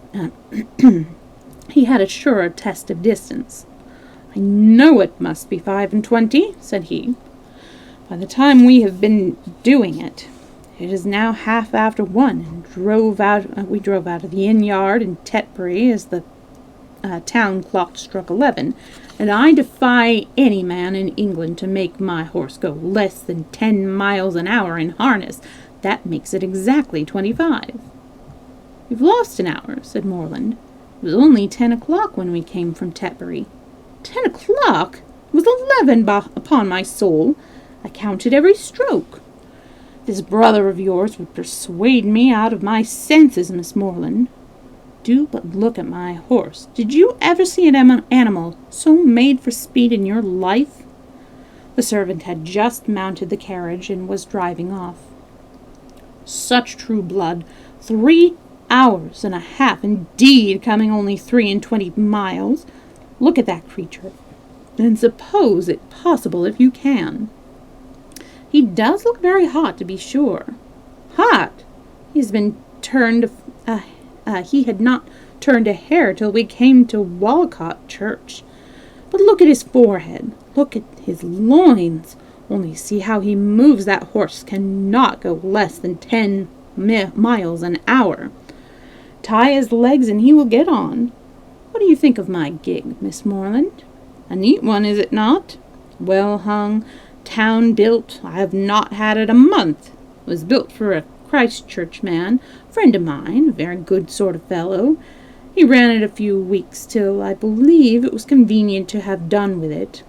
I happened just then to be looking for some sort of light thing of the kind, though I had pretty well determined on a curricle too. But I chanced to meet him on Magdalen Bridge, as he was driving into Oxford last term. "Ah, Thorpe," said he, "do you happen to want such a little thing as this? It is a capital one of the kind, but I am cursed tired of it." "Oh, D," said I am your man. What do you ask? And how much do you think he did, Miss Morland?" "I'm sure I cannot guess at all." "Curricle hung, you see. Seat, trunk, sword case, splashing board, lamps, silver mouldings, all you see complete. The iron work as good as new, or better. He asked 50 guineas. I closed with him directly, threw down the money, and the carriage was mine." I am sure, said Catherine, "I know so little of such things that I cannot judge whether it was cheap or dear." "Neither one nor t'other. I might have got it for less, dare say, but I hate haggling, and poor Freeman wanted cash." "It was very good-natured of you," said Catherine, quite pleased. "Oh, D it. When one has the means of holding a kind thing by a friend, I hate to be pitiful." I guess the D is, they're kind of censoring the language, because it was probably D was for damn. An inquiry now took place into the intended motives of the young ladies, and on finding whither they were going, it was decided that the gentlemen should accompany them to Edgar's Buildings, and pay their respects to Mrs. Thorpe, James, and James and Isabella led the way, and so well satisfied was the latter with her lot, so contentedly was she endeavouring to ensure a pleasant walk to him who brought the double recommendation of being her brother's friend and her friend's brother. So pure and uncoquettish were her feelings that, though they overtook and passed the 2 offending young men in Milsom Street, she was so far from seeking to attract their notice that she looked back at them only 3 times. John Thorpe kept, of course, with Catherine, and after a few minutes' silence renewed the conversation about his gig. "You will find, however, Miss Morland, it would be reckoned a cheap thing by some people, or I might have sold it for 10 guineas more the next day. Jackson, of Oriel, bid me 60 at once. Morland was with me at the time." "Yes," said Morland, who overheard this, "but you forget that your horse was included." "My horse? Oh, damn it! I would not sell my horse for 100. Are you fond of an open carriage, Miss Morland? Very, yes. I have hardly ever any opportunity of being in one, but I am particularly fond of it. I'm glad of it. I'll drive you out in mine every day. Thank you, said Catherine, in some distress from a doubt of the propriety of accepting such an honor. I will drive you up Langston Hill tomorrow. Thank you, but will not your horse want rest? Rest? He has only come 23 miles today. All nonsense. Nothing ruins horses so much as rest. Nothing knocks them up so soon. No, I shall exercise mine at the average of 4 hours every day, shall I, while I am here. Shall you indeed? Said Catherine very seriously. That will be 40 miles a day. 40, aye, 50 for what I care. Well, I will drive you up Lansdowne tomorrow. Mind, I am engaged. How delightful that will be, cried Isabella, turning round. My dearest Catherine, I quite envy you, but I am afraid, brother, that you will not have room for a third. A third, indeed! But no, I did not come to Bath to drive my sisters about. What would be that would be a good joke, faith! Morland must take care of you. This brought on a dialogue of civilities between the other two, but Catherine heard neither the particulars nor the result. Her companion's discord now sunk from its hitherto animated pitch to nothing more than a short, decisive sentence of praise or condemnation on the face of every woman they met, and Catherine, after listening and agreeing as long as she could with all the civility and deference of the youthful female mind, fearful of hazarding an opinion of its own in opposition to that of a self-assured man, especially where the beauty of her own sex is concerned, ventured at length to vary the subject of a question which had been long uppermost in her thoughts. It was, Have you ever read Udolpho, Mr. Thorpe? Udolpho? Good Lord, not I. I never read novels. I have something else to do. Catherine, humbled and ashamed, was going to apologize for her question, but he prevented her by saying, Novels are all so full of nonsense and stuff. There has not been a tolerably decent one come out since Tom Jones, except The Monk. I read that the other day, but as for all the others, they are the stupidest things in creation. I think you must like Udolpho, if you were to read it. It is so very interesting. Not I, faith. No, if I read any, it shall be Mrs. Radcliffe's. Her novels are amusing enough. They are worth reading. Some fun and nature in them. Udolpho was written by Mrs. Radcliffe, said Catherine, with some hesitation, from the fear of mortifying him. No, sure, was it? I remember, so it was. I was thinking of that other stupid book written by that woman they make such a fuss about, who married the French emigrant. I suppose you mean Camilla? Yes, that's the book. Such unnatural stuff. An old man playing at seesaw. I looked up the first volume once and looked it over. But I soon found it would not do. Indeed, I guessed what sort of stuff it must be before I saw it. As soon as I heard she had married an emigrant, I was sure I should never be able to get through it. I've never read it. You had no loss, I assure you. This is the horridest nonsense you can imagine. There's nothing in the world in it but an old man's playing at seesaw and learning Latin. Upon my soul, there is not. This critique, the justness of which was unfortunately lost on poor Catherine, brought them to the door of Mrs. Thorpe's lodging, and the feelings of the discerning and unprejudiced reader of Camilla gave way to the feelings of the dutiful and affectionate son, as they met Mrs. Thorpe, who had described them from above, in the passage, "Ah, mother, how do you do?" said he, giving her a hearty shake of the hand. "Where did you get that quiz of a hat? It makes you look like an old witch. Here is Morland, and I come to stay a few days with you, so you must look out for a couple of good beds somewhere near.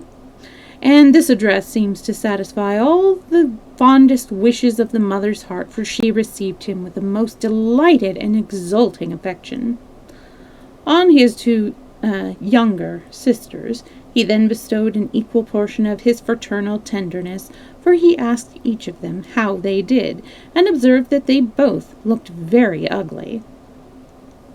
These manners did not please Catherine, but he was James's friend and Isabella's brother, and her judgment was further brought off by Isabella's assuring her that when they withdrew to see the new hat, that John thought her the most charming girl in the world, and by John's engaging her before they parted to dance with him that evening. Had she been older or vainer, such attacks might have done little, but where youth and diffidence are united, it requires uncommon steadiness of reason to resist the attraction of being called the most charming girl in the world, and of being so very early engaged as a partner, and the consequence was that, when the two Morlands, after sitting an hour with the Thorpes, set off to walk together to Mr. Allen's, and James, as the door was closing on them, said, "Well, Catherine, how do you like my friend Thorpe?" instead of answering, as she probably would have done, and had there been no friendship and no flattery in the case, "I do not like him at all." She directly replied, "I like him very much. He seems very agreeable." Hi, Corel. That's a new one. I haven't seen that.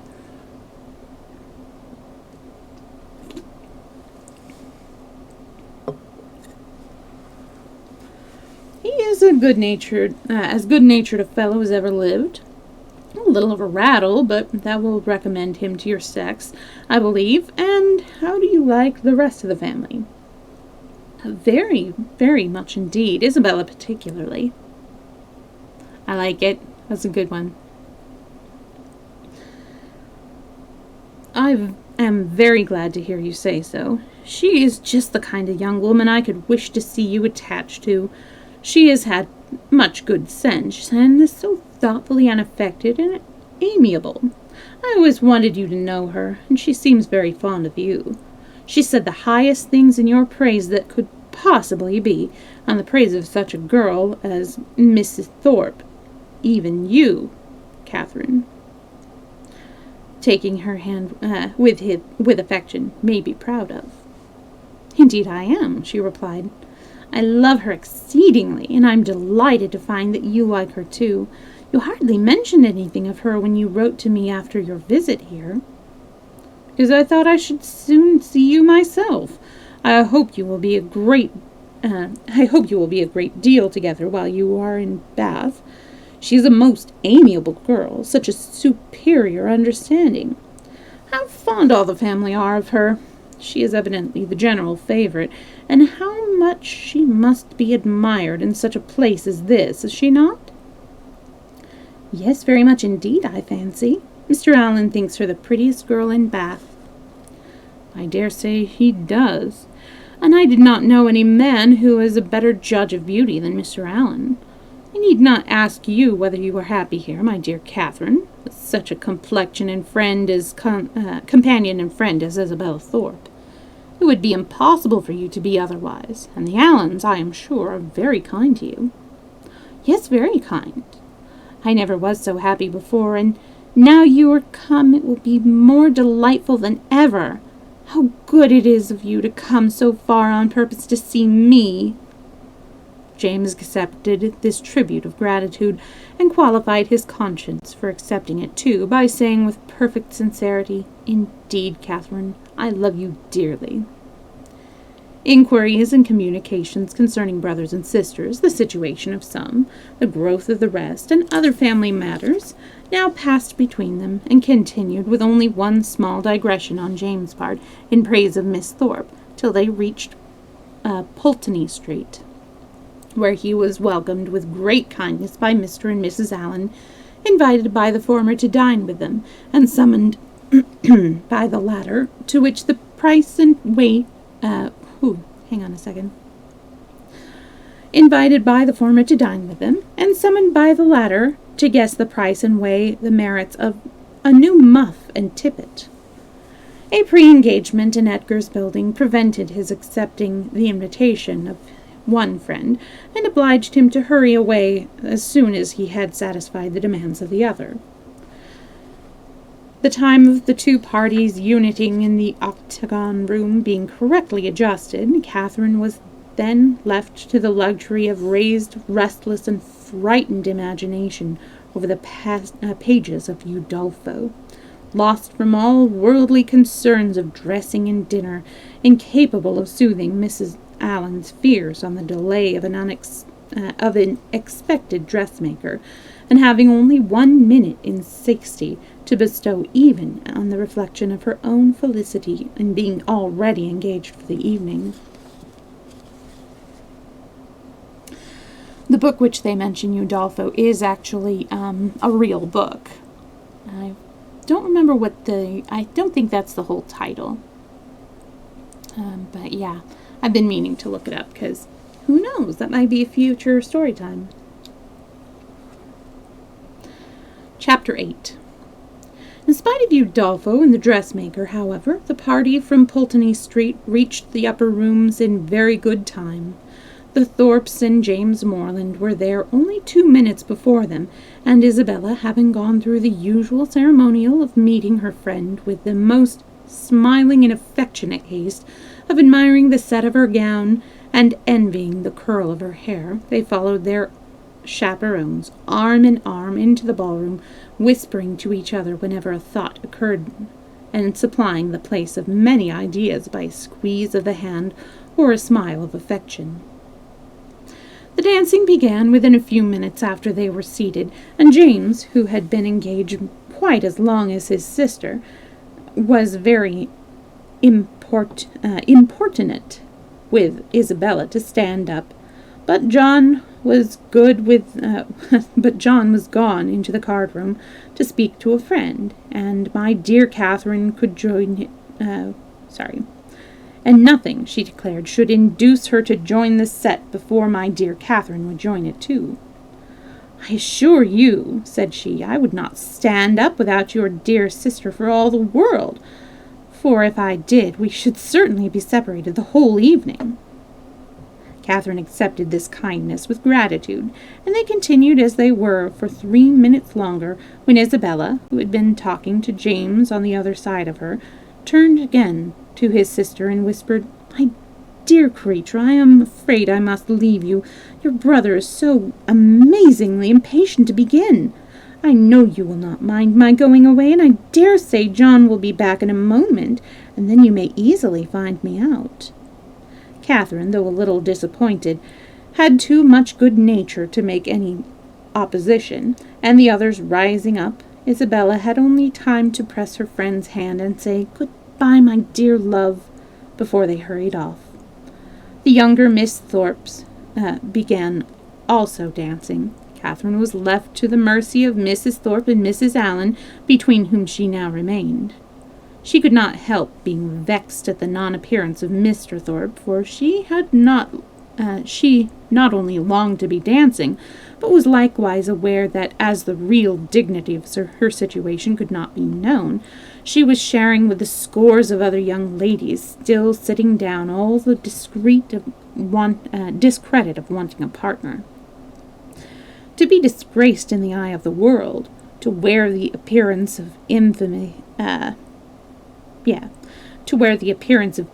while her heart is all purity, her actions all innocent, and the misconduct of another the true source of her debasement, is one of those circumstances which particularly belong to the heroine's life, and her fortitude under it what particularly dignifies her character.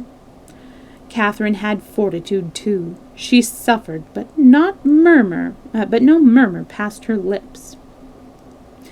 From this state of humiliation she was roused, at the end of 10 minutes, to a pleasanter feeling by seeing, not Mr. Thorpe, but Mr. Tinley, within 3 yards of the place where they sat.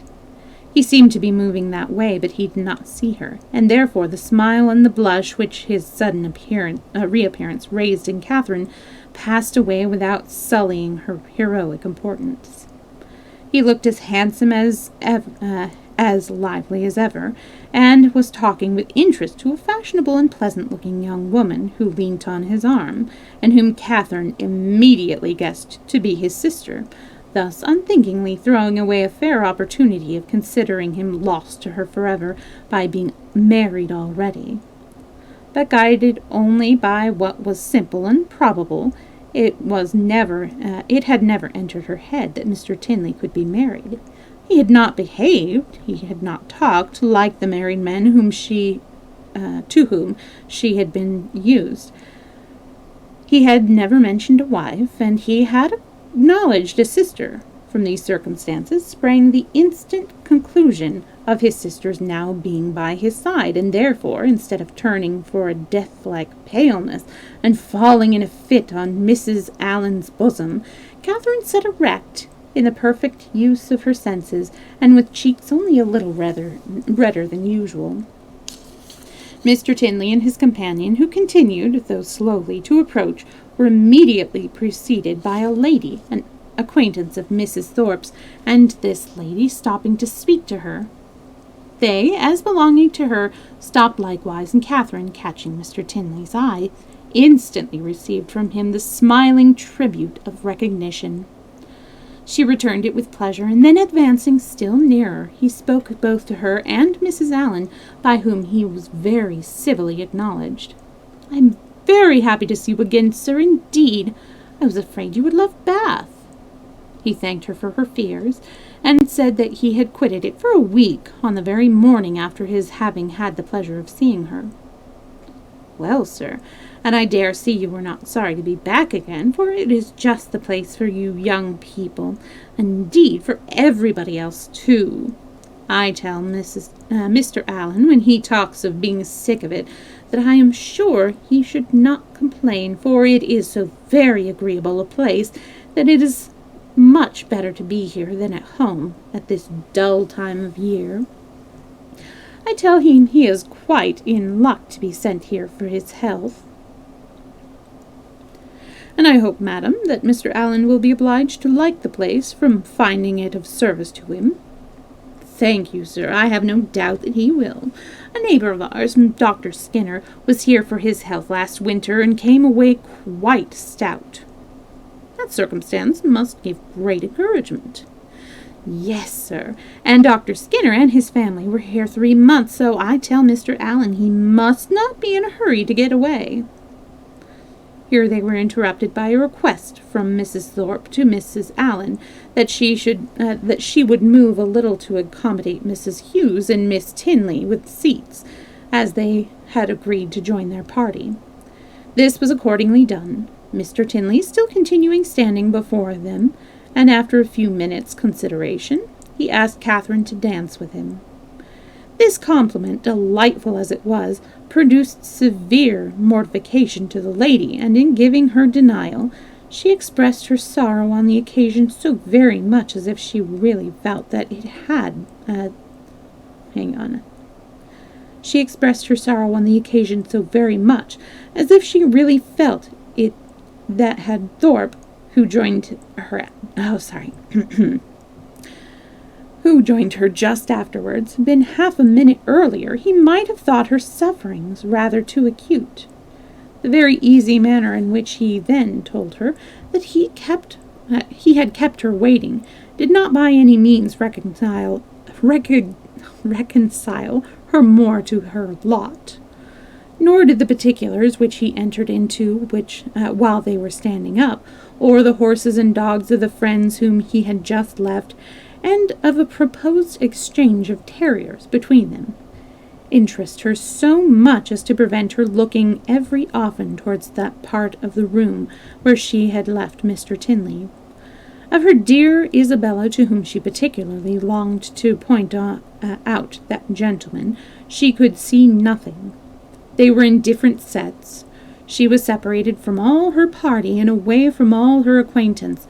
One mortification succeeded another, and from the whole she deduced this useful lesson, that to go previously engaged to a ball does not necessarily increase either the dignity or enjoyment of a young lady. From such a moralizing strain as this, she was suddenly roused by a touch on the shoulder, and turning round, perceived Mrs. Hughes directly behind her, attended by Miss Tinley and a gentleman. I beg your pardon, Miss Morland, she said, for this liberty, but I could not anyhow get to Miss Thorpe, and Mrs. Thorpe said that she was sure you would have not... Hang on. And Mrs. Thorpe said she was sure you would not have the least objection to letting in this young lady by you. Mrs. Hughes could not have applied to any creature in the room more happy to oblige than Catherine.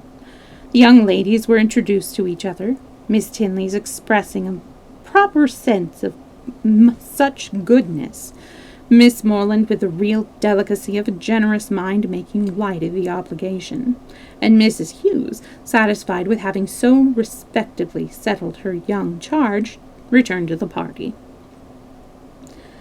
Miss Tinley had a good figure, a pretty face, and a very agreeable countenance, and her air, though it had not all the decided pretensions, the resolute stylishness of Mrs. Thorpe's had more real elegance. Her manners showed good sense and good breeding. They were neither shy nor affected openly, and she seemed capable of being young, attractive, and at a ball, without wanting to fix the attention of every man near her, and without exaggerated feelings of ecstatic delight or inconceivable vexation on every little trifling occurrence.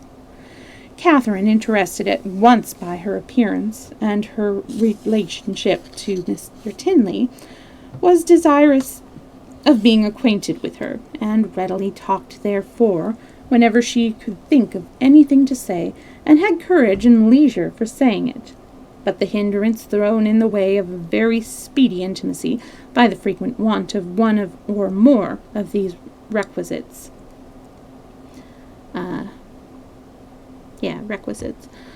prevented their doing more than going through the first rudiments of an acquaintance, by informing themselves how well the others liked Bath, how much she admired its buildings and surrounding country, whether she drew or played or sang, and whether she was fond of riding on horseback.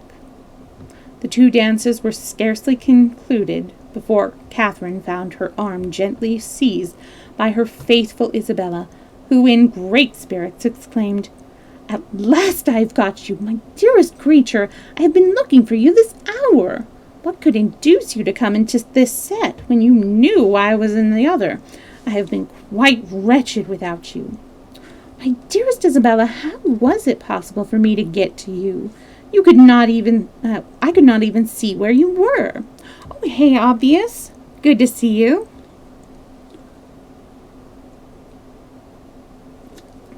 We're getting near the end of story time. We have like 4 more pages. I hope that your weekend has been going well. So I told your brother all the time, but he would not believe me. "Do go and see for her, Mr. Morland," said I, but all in vain. He would not stir an inch. Was not it so, Mr. Morland? But you men are all so immoderately lazy.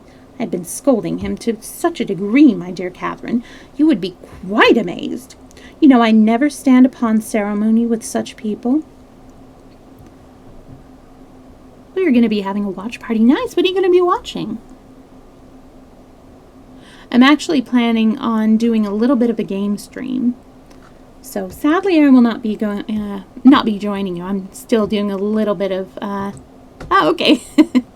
I'll still be doing, or I will be doing a little bit of prep work for my streamiversary tomorrow. I should put up Maestro. There we go. Yeah, I'm just going to be doing some RuneScape to prepare for the streamiversary tomorrow.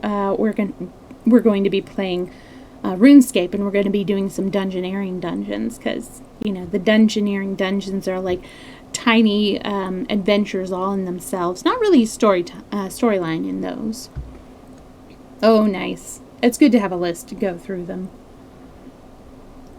I should make up like a list of the different games and like the different occasions one would play the certain games that I would do for game streams and stuff like that. But it sounds fun. RuneScape is, it's just, it's just turned 20 this month. And I played for quite a while because back when I lived with my parents, we were on slow dial-up, not just any dial-up, slow dial-up. Yeah. And I still sometimes have dreams about it because I played it for quite a while. I maxed out a couple of my skills. But then that character got permanently banned during the time when I couldn't play it because my computer was so bad. But, you know, it's kind of fun to go back into it and rediscover everything.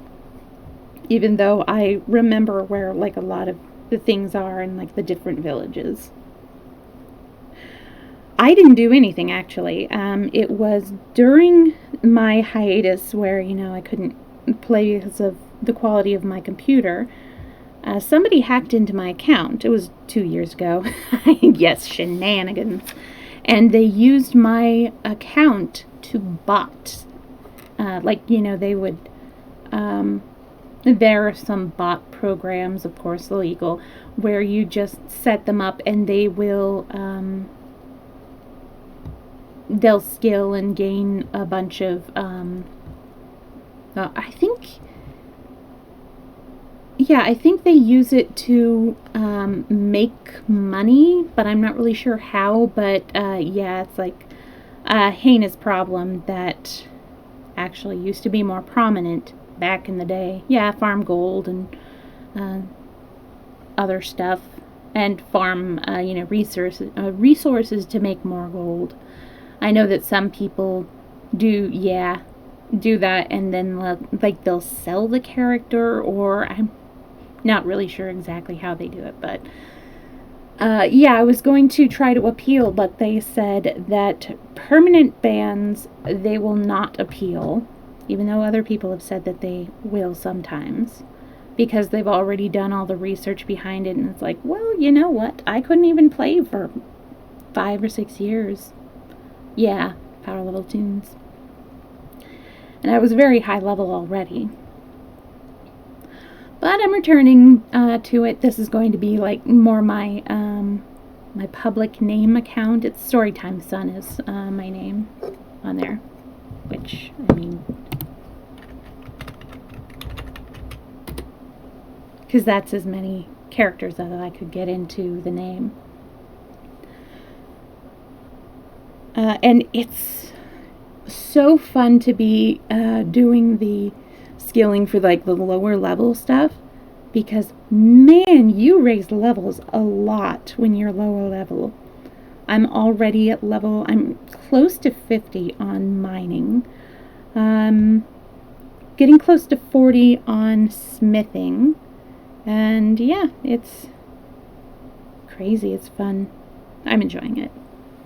Okay, yeah, we'll catch up later. Hope you have a good watch stream, and I may be doing a game stream after this. Nice of you to drop by. I'm really glad you did. Alright, let's finish our story. My dear Isabella, how is it possible for me to get to you? I could not even see where you were. So I told your brother all the time, but he would not believe me. Do go and see for her, Mr. Morland, said I, but all in vain. He would not stir an inch. Was not it so, Mr. Morland? But you men are all so immoderately lazy. I've been scolding him to such a degree, my dear Catherine, you would be quite amazed. You know I never stand upon ceremony with such people. Look at that young lady with the white beads round her head, whispered Catherine, detaching her friend from James. It is Mr. Tinley's sister. Oh, heavens! You didn't say so. Oh, thank you. Thank you for noticing that. I totally didn't. Oh, heavens, you don't say so. Let me look at her this moment. What a delightful girl. I never saw anybody half so beautiful. But where is her all-conquering brother? Is he in the room? Point him out to me this instant if he is. I die to see him. Mr. Morland, you are not to listen. We are not talking about you. What is all this whispering about? What is going on? There now, I knew how it would be. You men have such restless curiosity. Talk of the curiosity of women, indeed. 'Tis nothing, but be satisfied, for you are not going to know anything at all of the matter. And is that likely to satisfy me, do you think? Well, I declare I never knew anything like you. What can it signify to you what we are talking of? Perhaps we are talking about you. Therefore I would advise you not to listen, or you may happen to hear something not very agreeable. In this commonplace chatter, which lasted some time, the original subject seemed entirely forgotten, and though Catherine was very well pleased to have it dropped for a while, she could not avoid a little suspicion at the total suspension of all Isabella's impatient desire to see Mr. Tinley. When the orchestra struck up a fresh dance, James would have led his fair partner away, but she resisted. "I tell you, Mr. Morland," she cried, "I would not do such a thing for all the world. How can you be so teasing? Only convince, my dear Catherine, what your brother wants me to conceive, my dear Catherine, what your brother wants me to do. He wants me to dance with him again, though I tell him that it is a most improper thing, and entirely against the rules. It would make us the talk of the place, if we were not to change partners." "Upon my honour," said James, "in these public assemblies it is as often done as not." "Nonsense! How can you say so? And when you men have a point to carry, you never stick at anything. My sweet Catherine, do support me. Persuade your brother how impossible it is. Tell him that it would quite shock you to see me do such a thing. Now would it not? Now would not it?" "No, not at all. But if you think it wrong, you had much better change." "There!" cried Isabella. "You heard what your sister says, and yet you will not mind her. Well, remember that it is not my fault if we set all the old ladies in Bath in a bustle. Come along, my dearest Catherine, for heaven's sake, and stand by me." And off they went to rejoin their former place. John Thorpe, in the meanwhile, had walked away, and Catherine, ever willing to give Mr. Tinley an opportunity of repeating the agreeable request which had already flattered her once, made her way to Mrs. Allen and Mrs. Thorpe as fast as she could, in the hope of finding him still with them, a hope which, when it proved to be fruitless, she felt to have been highly unreasonable. "Well, my dear," said Mrs. Thorpe, impatient for praise of her son, "I hope you have had an agreeable partner." "Very agreeable, madam." "I am glad of it. John has charming spirits, has not he?" "Did you meet Mr. Tinley, my dear?" said Mrs. Allen. "No, where is he?" "He was with us just now, and said he was so tired of lounging about that he was resolved to go and dance, so I thought perhaps he would ask you if he met with you." "Where can he be?" said Catherine, looking round. But she had not looked round long before she saw him leading a young lady to the dance. "Ah, he's got a partner. I wish he had asked you," said Mrs. Allen, and after a short silence she added, "He is a very agreeable young man." "Indeed he is, Mrs. Allen," said Mrs. Thorpe, smiling complacently. "I must say it, though I am his mother, and there is not a more agreeable young man in the world."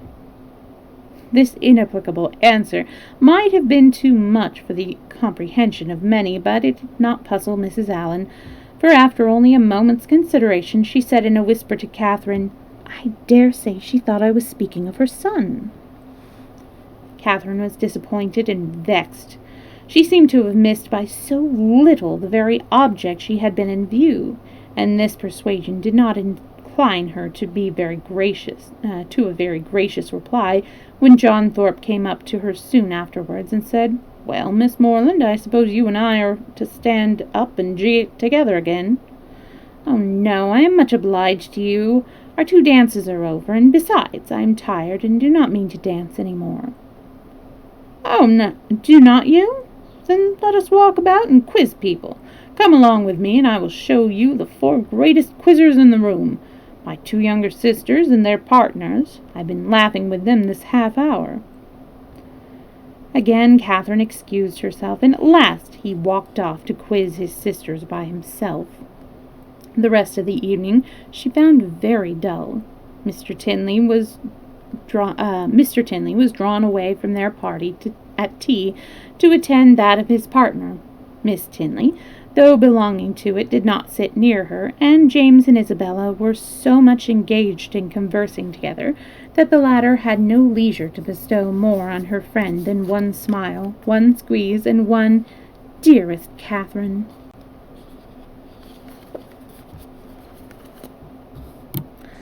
Alright, so that's going to be it for the Storytime stream today. I'm going to take a short break and then I will come back for just a small game stream. I'm thinking of doing a little bit of RuneScape, just like, preparatory stuff, kind of show you a little bit, and I'll probably do like one Dungeoneering dungeon so you can see what I'm hoping we can all do tomorrow for the Streamiversary stream. And just a reminder about the Streamiversary stream, it will be starting, the time my streams usually start at like 2 Pacific time. Yeah, it's going to be starting at 2 Pacific time, so I think that's 4 or 5 your time. I forget. I'm sorry. I don't have the best of memory. Yeah. Okay. I thought so. If you want to join me in RuneScape, it's a free-to-play game. You can get it on Steam. You can get it on, on their website. I downloaded it on Steam because, it's a great way to get games. And you don't have to have, like all of the worlds, you can decide which world you want to play on. And I usually play on number 225, I think, is the world that I do. I don't know if it is like open chat. They don't make it as easy to see anymore. But that is a free play world.